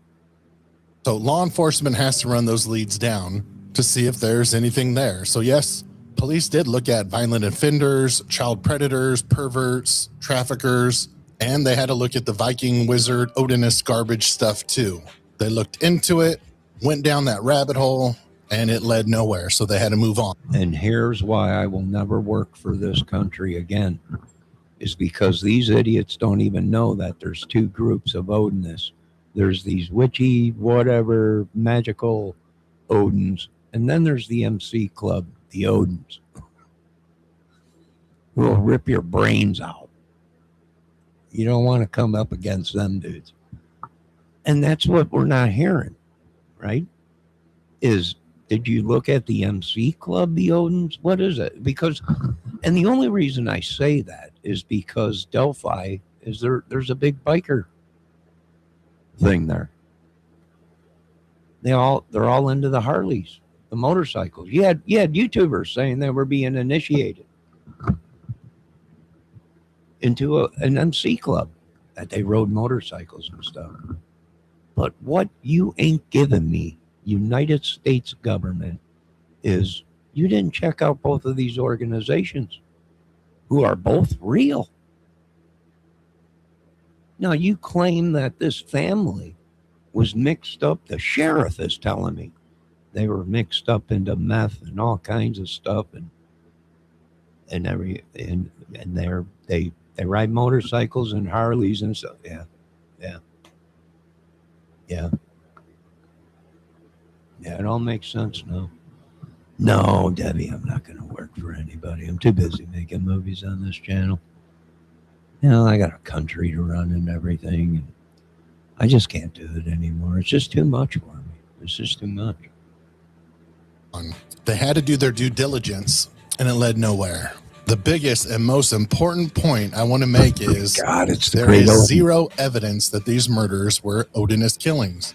No physical evidence, no forensic evidence, no eyewitness evidence, nothing scientific, only storytelling. No one placed an Odinist at the crime scene. I mean, the defense had a full pre-trial hearing in 2024 to show that there's some substance there, and they cannot establish a real nexus between any alleged Odinist and the murders. And that is why the court kept it out. The F tree was not an F. There was no F in blood on the tree. That idea came from the reddish tints in the bark. Once a chemical was applied that turned the blood white, the extra line people wanted to form an F with was gone. What was left was an upside down L, which is not a rune at all. Same with the theory that the bodies were hung upside down. They were not. The actual science, the blood patterns on the bodies and on the ground were inconsistent with that theory. And the sticks, even assuming for the sake of argument that they were intended to be runes, the arrangement did not in any obvious way spell a word. And no, the FBI did not back up this theory. No. FBI's behavioral analyst... If you look at the way the sticks were placed, he was trying to cover the bodies so he can come back. Debbie Fox says, when did he say he wasn't alone? When he was confessing to his wife on the phone, when he was behind prison bars already, he said, honey, I did it. And she said, no, you didn't. You're crazy. They're pumping that into your head. And he said, no, I did it, honey. And I'm not alone. Oh, what does that mean? What does that mean you're not alone? Was there others there? Why did the police question his wife like she was there? Maybe it was all the 144 strands of women hair that they supposedly had. Right? Somebody was there. That was a woman with 144 strands of DNA here. Ain't that crazy? That's crazy, ain't it? It is. We know somebody with red hair or reddish, darker hair or whatever, brownish red was there. Richard Allen don't have woman DNA. I don't know. Maybe he does have curly, brownish, reddish hair, which I do believe there's a photo of Mr. Allen before he shaved his head with curly, wavy hair, which, oh my God, that kind of fits the description of a younger guy looking with curly, wavy hair. I don't want to work for you people. Let me tell you why. Because your government is stupid and corrupt. That's why. That's why I didn't sign the paperwork, Trump. Because I don't work for idiots. Even though I'm an idiot from what your doctors say.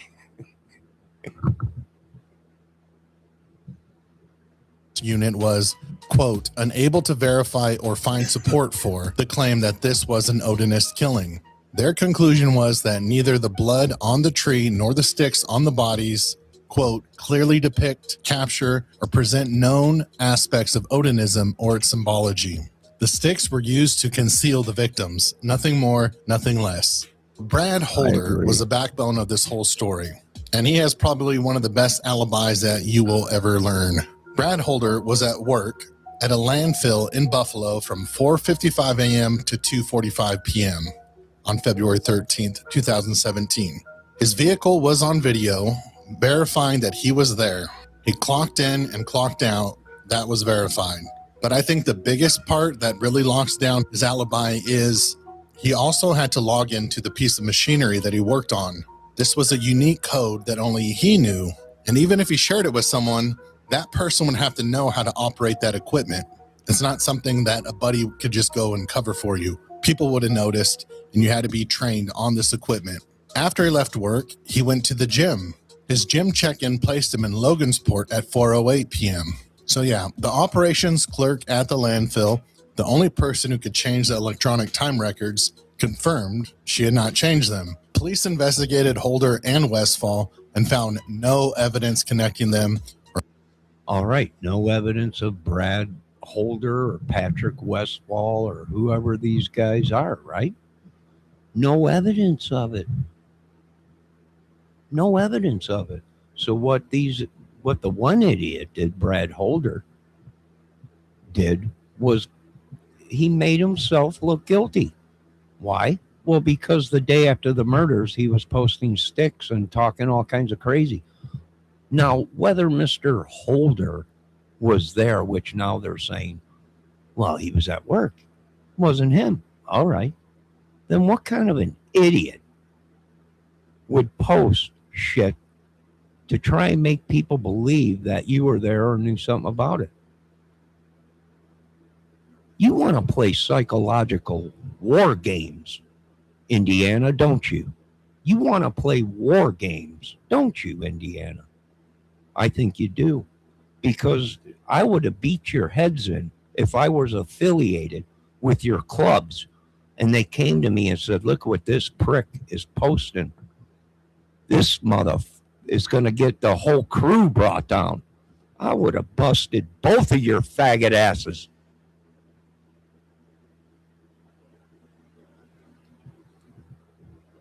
What kind of an idiot posts shit to make it look like you're the killer? You were there. If I was affiliated with your club, I would have had you beat down. If I was a Mason, I would have had you demasonized. If you were an Odin, I would have had you de-Odined. For even bringing heat down on your own club and people. Bunch of idiots.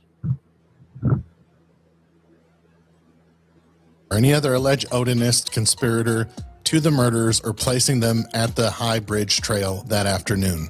No video put them there. No cell phone put them there. They didn't put themselves there. No witness put them there. There was no physical evidence that tied them to the crime scene. So it cannot have been Brad Holder. So with him out, the theory against Westfall falls apart too, because the defense's own story depended on multiple participants. Without Holder, all you're left with is unusual beliefs, social media posts, and people staring at sticks and crime scene photos until their brains melt. Also, there is no history of ritual human sacrifices in Odinism. According to an Odinist who testified at the pre-trial hearing, child sacrifice would be contrary to the religion. Even, quote, expert Dr. Don Perlmutter cannot identify another confirmed example of an Odinist ritual killing. I mean, if it's a ritual, shouldn't there be multiple killings, like on a specific day or time? Like, what makes it a ritual? So that's a serious problem when your whole theory is this was an Odinist ritual killing, when Odinists don't kill and there is no ritual. So it's important to note. Now, I beg to differ, sir. Back in the ancient times, Odin did sacrifice people. But if you would listen to the scientists now today, they say, well, they gave up the sacrificing of humans. But back in medieval times, that's what Vikings did. So back in the day, yes, they used to sacrifice people. That's what they did. But today, if you got caught sacrificing somebody in the woods, you wouldn't make it to the police station. And that's the new law in the United States. You get caught, in the woods like this, you're fair game. We catch you in the woods sacrificing anybody, you're fair game. That's the new law. No questions. No calling the police. State law. So I don't know what the hell these guys have done.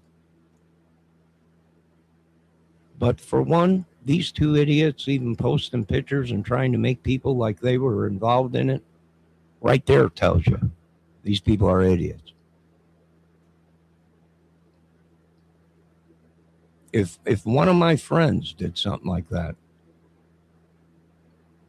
in my little thing, my little clique, they wouldn't be my friends no more. Kind of an idiot. Post shit 3 days after, like, and says the shit that these guys said and making everybody believe that, you know. I remember Brad Holder doing that, putting out that one video. You think I'm Bridge Guy, don't you? You don't like me, do you? It's the hat. It's this hat, ain't it? It's the hat, Gabe. I have no idea who you are. But if you didn't have anything to do with it, why are you trying to make people believe you had something to do with it? Are you crazy? Now you got all of the Odins being investigated, and Masons and everybody. Kind of idiots. Idiots. And I don't work for idiots. All right, we are over with this, I do believe. That there was a pre-trial hearing. It was 3 days in July and August of 2024, where the defense got to bring witnesses, experts, and whatever evidence they thought supported the Odinist theory. That was the time to prove it, and they did not. No suspect at the scene, no evidence, nothing. And even if we wanted to keep playing pretend and that Odinist killed the girls, how does that clear Rick Allen? Maybe Rick Allen's an Odinist, we don't know. So yes, police looked into the Viking wizard theory. That's what investigators do. Then they moved on. The evidence never supported Odinism. The FBI did not support it. The symbols were garbage. The suspects weren't there. And the whole thing collapsed once it had to go into a pretrial hearing. It was a waste of time then, and it's a waste of time now. Great video. Who was that guy? Great video. Fig solves it. Well, you know, they say these things. That could be true, but I can tell you this much. Rick Allen might be an Odin. He might be an Odin. He might be a Mason. We have no idea. Secretly, maybe. Was he set up? Maybe. But in order to set somebody up, you have to have access to things. And you don't have access to things unless you got a key to a house or an apartment, or you know somebody that's real close to the person you want to set up. And that's a fact, Jack. You could take it to the bank, and you could take it to your corrupt Supreme Court and everyone else. Now, do I know Brad Holder, Patrick Westfield? No, I don't. But if them idiots were trying to post people to try and get them to think it was them so they can turn around and sue people, sorry, boys. But I can't be friends with you. I'm like Mike Murdoch, the great preacher, man. These guys are so dumb. The Lord don't even want me to be friends with them. I'm sorry. I can't be friends with you. You're stupid. Why, Mr. Kramer? Probably because you're posting shit 3 days after the murder of Odin shit and people upside down and all kinds of stuff. And your son is dating one of the girls. You know, it's kind of stupid. No offense, Mr. Holder, but that was kind of stupid. But that's how this whole thing started with Holder, was because Holder's son was dating one of these girls that is deceased. Serious, Medication right there. Yeah. Yeah. If they were posting photos like they were there and they know what's going on, it was the Odins and this and that, Debbie, they should be on medication. You know, and they belong to a group, Masons, whatever, Odins, the Vandaliers, the Chandeliers, the whole thing. And that's the thing, is being that Indiana is an MC state. And why I say that is because the Vice President, Mike Pence, was an MCer of Rolling Thunder Biker Club. And the whole effing state is a biker club. Numerous bikers. So why didn't you hear? Did you investigate the Odin MC Club? No. We investigated the Odin Witchery Sorcery Club because it was sticks and everything. Basically. Well, what was going on before the murders? Well, Mr. Kramer, we had a biker problem and drugs and prostitute. Yeah, I can't work for you idiots. Sorry. I'm really sorry. Do you have my $350,000 that was supposedly I mean, hell, we called the tips in telling them. But guess what? In Indiana, them tip lines weren't real tip lines. I know it was crazy. It was other YouTubers putting out fake YouTube or fake lines so they can call, so people can tell them, so they can go ahead and get the information, investigate it, and solve the case and get the $350,000. Ain't that crazy? Yeah, that's pretty crazy when you think you're calling the police, but it's a YouTuber trying to get info on a $350,000 reward case. That is crazy. It don't happen that way, Mr. Kramer.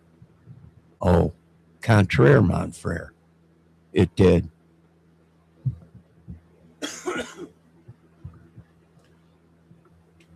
You know, I don't know, people. Oh, well, you said it was Brad Holder. No, I never said it was Brad Holder. I said the voice sounded like Brian James Chadwell. And by golly, some of us called that tip in. We called in 3 or 4 tips on voice analyzing. And why was that, Mr. Kramer? Well, because at that time we didn't know the killer was Richard Allen. And after we did catch Richard Allen, we really didn't have any voice to compare it with other than him on a ski lift with the wind blowing 50 miles an hour. Really couldn't get a voice in print on him. You know, but after he started talking on the voice, on the recordings behind bars on the phone, then yes, we got a match of, yeah, this sounds like Richard. But it also sounds like 3 other guys. And that's what's freaky, is when you got so many guys in one area that look like the killer, but yet sound like the killer. Now something freaky is going on. Magically, witchery, sorcery down south in Indiana, maybe. But how do you get all these guys that look like Richard Allen? And then you got 3 or 4 voice matches that match Richard Allen or similar. That is freaky. And that told me that somebody was doing something very bad. And then we all got attacked spiritually talking about it. We all got attacked spiritually. Painfully attacked for it. The whole Johnny Messer, Elvis Presley, and all that shit. What happened with all that? Elvis Fields and Jesse Patrick or whatever his name was, and Johnny Elvis or what? Where'd that go? Where'd that come from? Well, you got a lot of explaining to do, Indiana. Debbie Foxes says, I sent you what kind of people take Hoda. I am talking to myself at this point. I am out. I'll be back. Well, don't get upset. Don't go away, mad girl. Just go away. And that was a great song by some. That was a great song by a band. I'm listening to you, Debbie. I sent you what kind of people take Hoda. I don't know. Let me see. Let me check.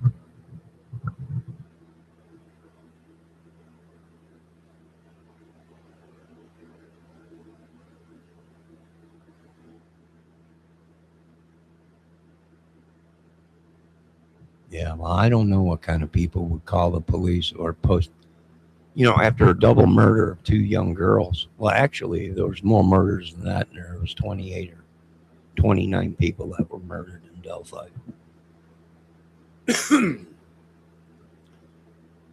So something's going on in Delphi. Now, they're saying at that point Richard Allen didn't have schizophrenia. Well, he must have, because they said that he was on medication before he went into prison. So where was he getting medication from if he wasn't seen by a doctor? Are you telling me Richard Allen was self-prescribing his medication because he worked at CVS and he was filling his own prescriptions? How did he get that medication?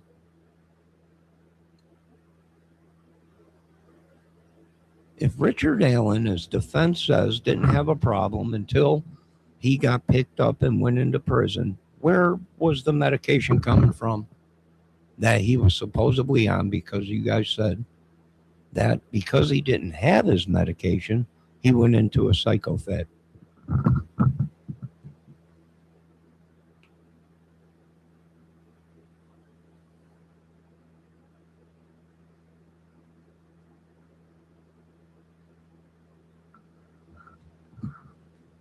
Debbie, you want to answer that question?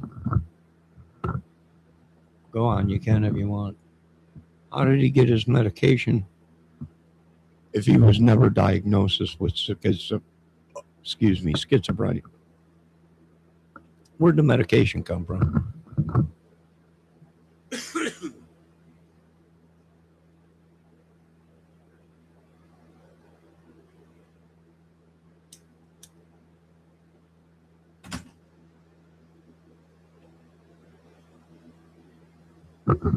Anybody want to answer that question? If Richard Allen, they claim, was not schizophrenia and was abused and drove crazy in prison, where'd the medication come from that he was on before he went into prison?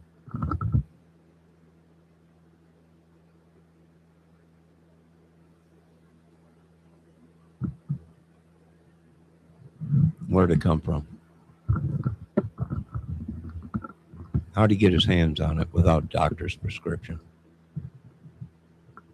See, their stories ain't adding up. And this whole bullshit that my government, the people, the police, the government, the Supreme Court that I pay, that they suck money out of my pocket, is allowed to lie to the United States people is a bunch of crap. And that's why the people of Indiana rest our case. And we find the state of Indiana guilty of crimes and lies against the citizens and society. And you don't ever lock my court, the people's court. You never lock the door, and you never deny the people and cameras inside the courtroom. That's how this mess happened, was because your state of Indiana and the United States of America refused to let the people see the evidence. They refused to let cameras in and the people to see the evidence and hear the case. And that's why this is a mess. And to this day, it remains a mess. And do I think there's more of them? I think there's hundreds of them, thousands of them down there. Thousands of them. I want to come out and I want to tell you folks that you remember Cody? Well, Cody was posting, he was banging 14-year-olds. Right? He was, and that was all a joke. He was just joking. Yeah, I understand that. But when you got double murders of your own family and you're posting on Facebook and on social media with a bunch of bikers and you're talking about a 14-year-old that's grinding on you or whatever, and you're going to give her some of your loving. Yeah, I would say that's probably your problem too. I mean, I would think that, wouldn't you, Debbie Fox? I would think so. I would think that would be a problem if somebody was posting that they were going to get it on with a young 14-year-old. Or you already gave her your seed or something like that. And then people on your Facebook channel is saying, what's wrong with you, dude? Are you sick? What is wrong with you? They're kids.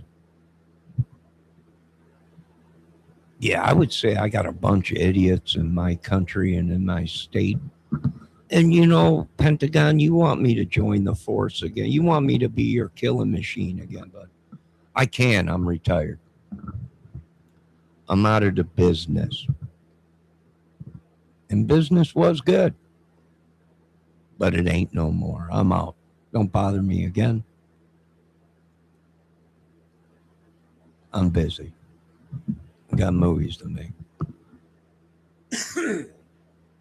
Debbie, is there anything you want to say? Plus, I'm on my own deathbed. You know, anybody that stood up against the Reich in the United States got attacked. And I was one of them people that got attacked. Now open up your bank books, United States. You owe me some dineros. Now, Miss Fox, is there anything you want to say? I don't care. It's my movie. It's my channel. I can act like a tough guy because that's what I get paid to do. Well, I don't get paid on this channel, but that's part of my movie thing. So I can act like an idiot if I want. Crazy anyways from what the government says. And I agree with them. You know, but I ain't that dumb to see when now this country is looking for people to try and set up for their bullshit. And I'm dumb and I'm stupid. And I got concussions and broken bones and a world of trouble, but I ain't that dumb, you stupid pricks. You stupid pricks. I'm not gonna go crazy here. But I'm dumb, but I ain't that dumb. And that's why we have every single right to do what we're doing in this country as citizens.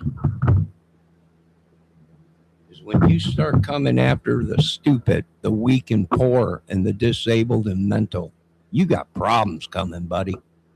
You got big problems coming in your country. Heck, Seth, you say my name again and you'll be working the whole year for me, just to pay me. I don't know where you come from. You mentioned my name. You better have $5,000 in an envelope sent to me. We ain't playing games. I don't work for this government. They're too effing stupid. That is going to be great. That's how you become an actor. It took many years of being a stupid idiot to figure it out. Become the role, become the person. You ain't going to become nothing until you can make the people think that you are something. And people just can't figure it out. My buddies did. Oh, my buddies are famous. Sure, they figured it out. If you can't make someone believe that you're somebody, you ain't going to be nothing in the business of acting. And just so I acted so good, I run this country. It's mine. I purchased it. That's how good I act. I'm crazier than a cuckoo. And you can ask any scientist or any doctor. But what this white boy can do is act. And I acted myself right into the Oval Office. Now get out of my way. And the only thing I'm worried about in this country is my United States citizens. So the rest of the world out there, after I'm done fixing my country, then I will help you. But right now, my family, my children's, and my people and my country come first. I'm cutting off all payments to any other countries. I don't owe you nothing. What that? You want it, come get it. And that's all I got to say. And that's how you make a movie, ladies and gentlemen. Now, will I have any problem bringing back John Wick? I won't have any problems bringing back Mr. John Wick's ghost. Not one problem. I think it'll be a top seller.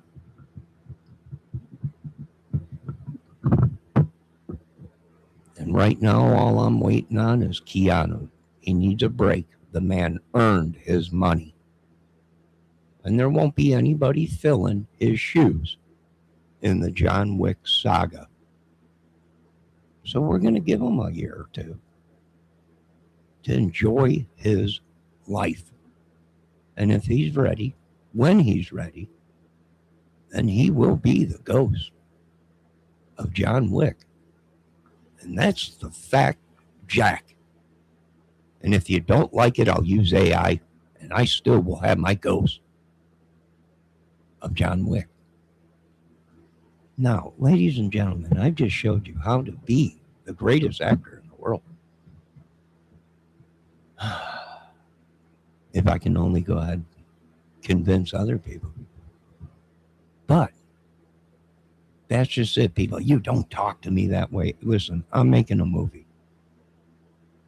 And when I'm watching a movie, they say whatever they want. They kill whoever they want.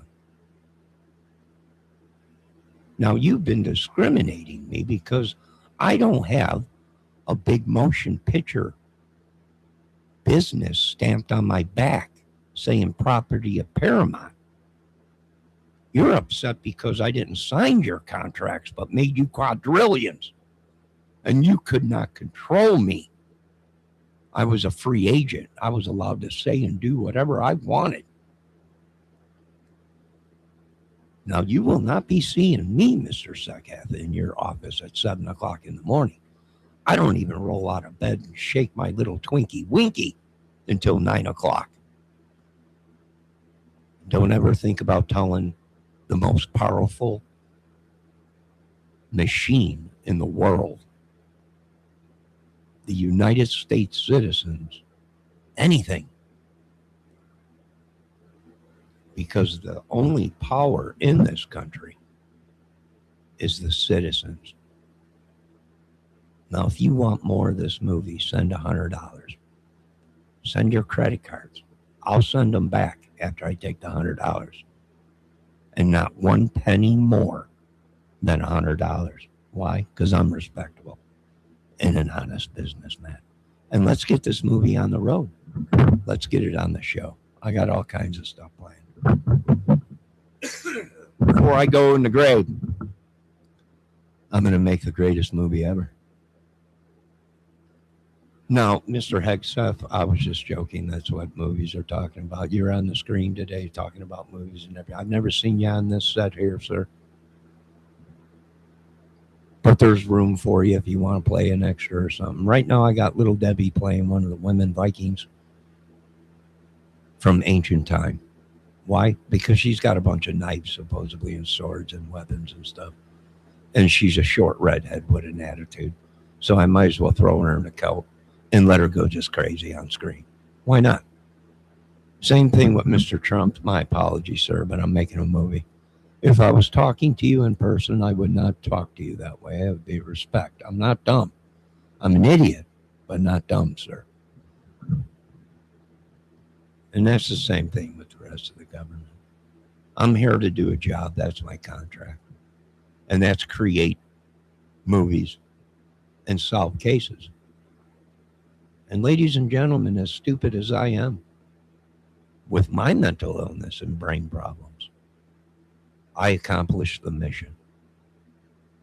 And if you were raised by military family or your family was in the military, you know exactly what that was. Mission accomplished. Now, is there anything that would like to say anything or anybody? I'm not feeling good. I got diarrhea.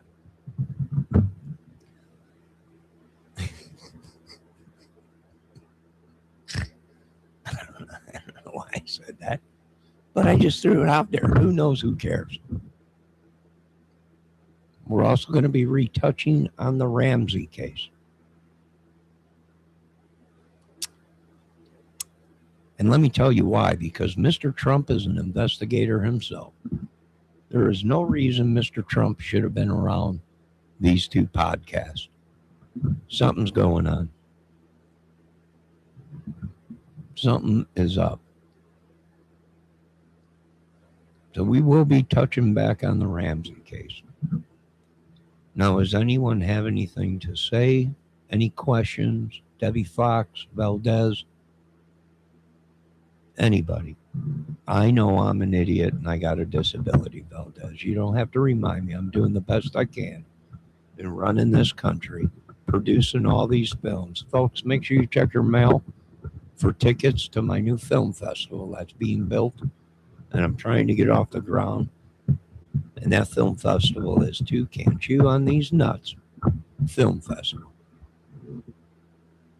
I don't give a crap. I'm here to do a job. That's my contract to YouTube. And then they want to say I'm using hateful speech. I'm making a movie right in front of your faces. The man himself, the ghostwriter, the ones that they made movies about, is right in front of your faces. Never made a dime. You folks can't handle the truth. I gave you the truth. You can't handle the truth.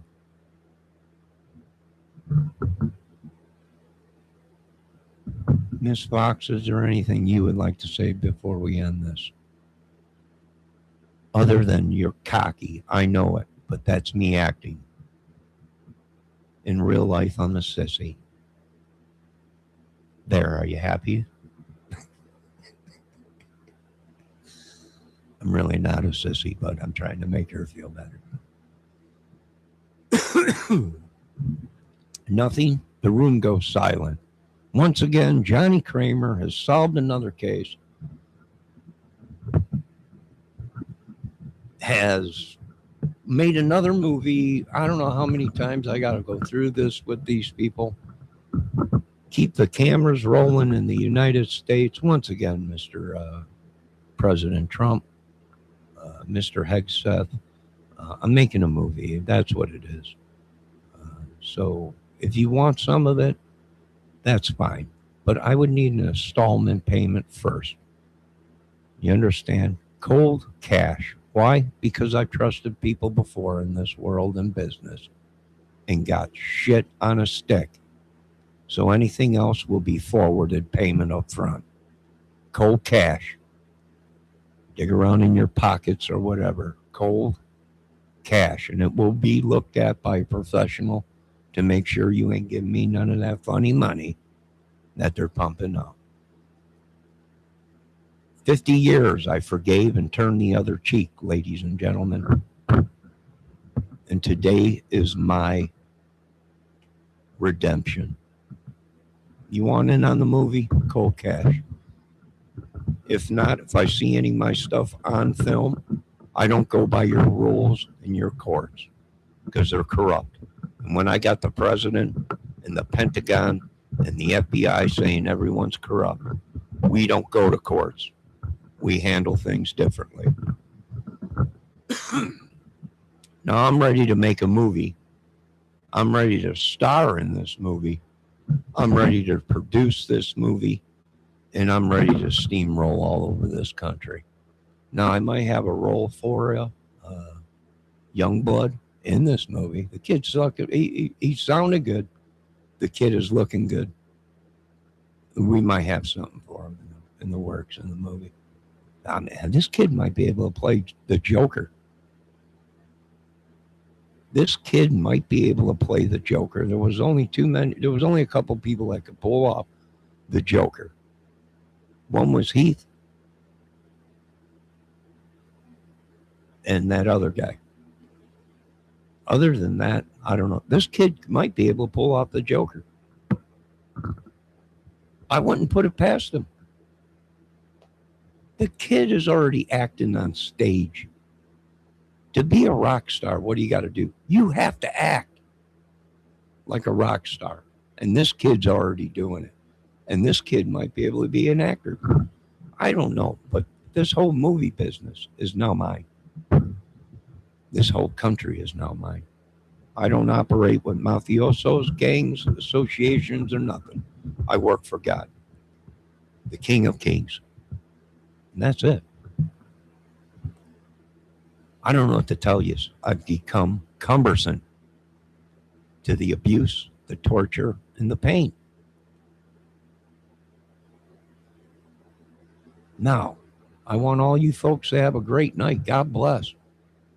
All glory goes to God. Who's the killer? Many. Many. Many people were involved. I'm sorry you didn't put the dots together, but that's your fault. No, we didn't take Keegan Klein off of the dissecting table. No, we didn't take 8 of these guys off of that dissecting table. They might not have been there, but they all knew each other. And it just so happens the ones we took off of the streets, them themselves were caught doing bad things to underage kids. One we caught with the girl in his basement, chained up, naked, being abused, essayed, and that guy was Brian James Chadwell. You people wanted to take these people off of the table because they weren't there. They all knew each other. They all hanged out there, but you didn't want to listen. When the federal government tells you we got a problem in this country, next time you'll listen. Won't you? And to this day, we got a problem in this country. And I'm going to settle it. And it's pissing off a lot of people. I hope you got jets, planes, nuclear weapons, and all kinds of stuff, people, because you're dealing with a new sheriff.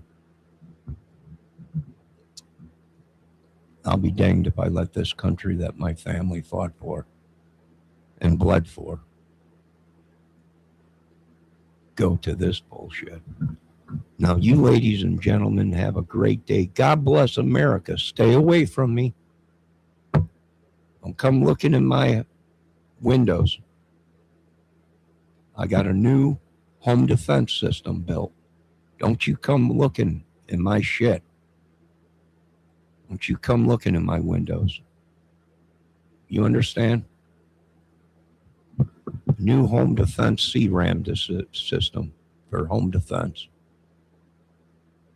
For my safety of my property. Don't you come knocking if you ain't welcome. I don't even care if you own the property or not. Because you own a property, don't give you the right to come looking in my windows as I'm sitting here in my boxer shorts. I'm just letting you folks know. Don't come walking past my windows and looking in my shit. because I don't do it to you people. I don't care what you're doing. Now, God bless America. Hey, we're already going. They want us to go in peace. And I'm like, hell no, not after what this country did to me. Not after what the business did. I got too many movies to make. Now, you folks have a great day. God bless America. You're all free to think whatever you want. You all have your own brains. I believe there was many people involved. I think there's still more involved in the 28 dead people in Delphi and Abby and Libby. I think we got a serious problem. And when I got people from other states and sheriffs coming to Indiana saying that the case in their state is linked to these idiots, you got problems coming, Indiana. And I know you are the Third Reich, Indiana. And I will not let this Reich survive in my country. You could take your Reich right back to where you created it. And I ain't dealing with it in my country. Now, you folks have a great day. And hunker down and dig in, because the earth's going to shake again until we get justice. Now, you folks have a good night. God bless. I just showed you how to become an actor, become the role, write the script. I showed you everything you need. You got money? Get yourself some cameras. Start making your movies. Film everything. God bless. And I'll be back to expose more of the bullshit we ain't standing down to in America, whether you got billions or not. I'm not in this for the money. I'm in it for justice, and I'm in it for the safety of our country and children. You can keep the money. I'm going to have plenty of it. You folks have a good night. We'll be seeing you on the battlefield of the USA.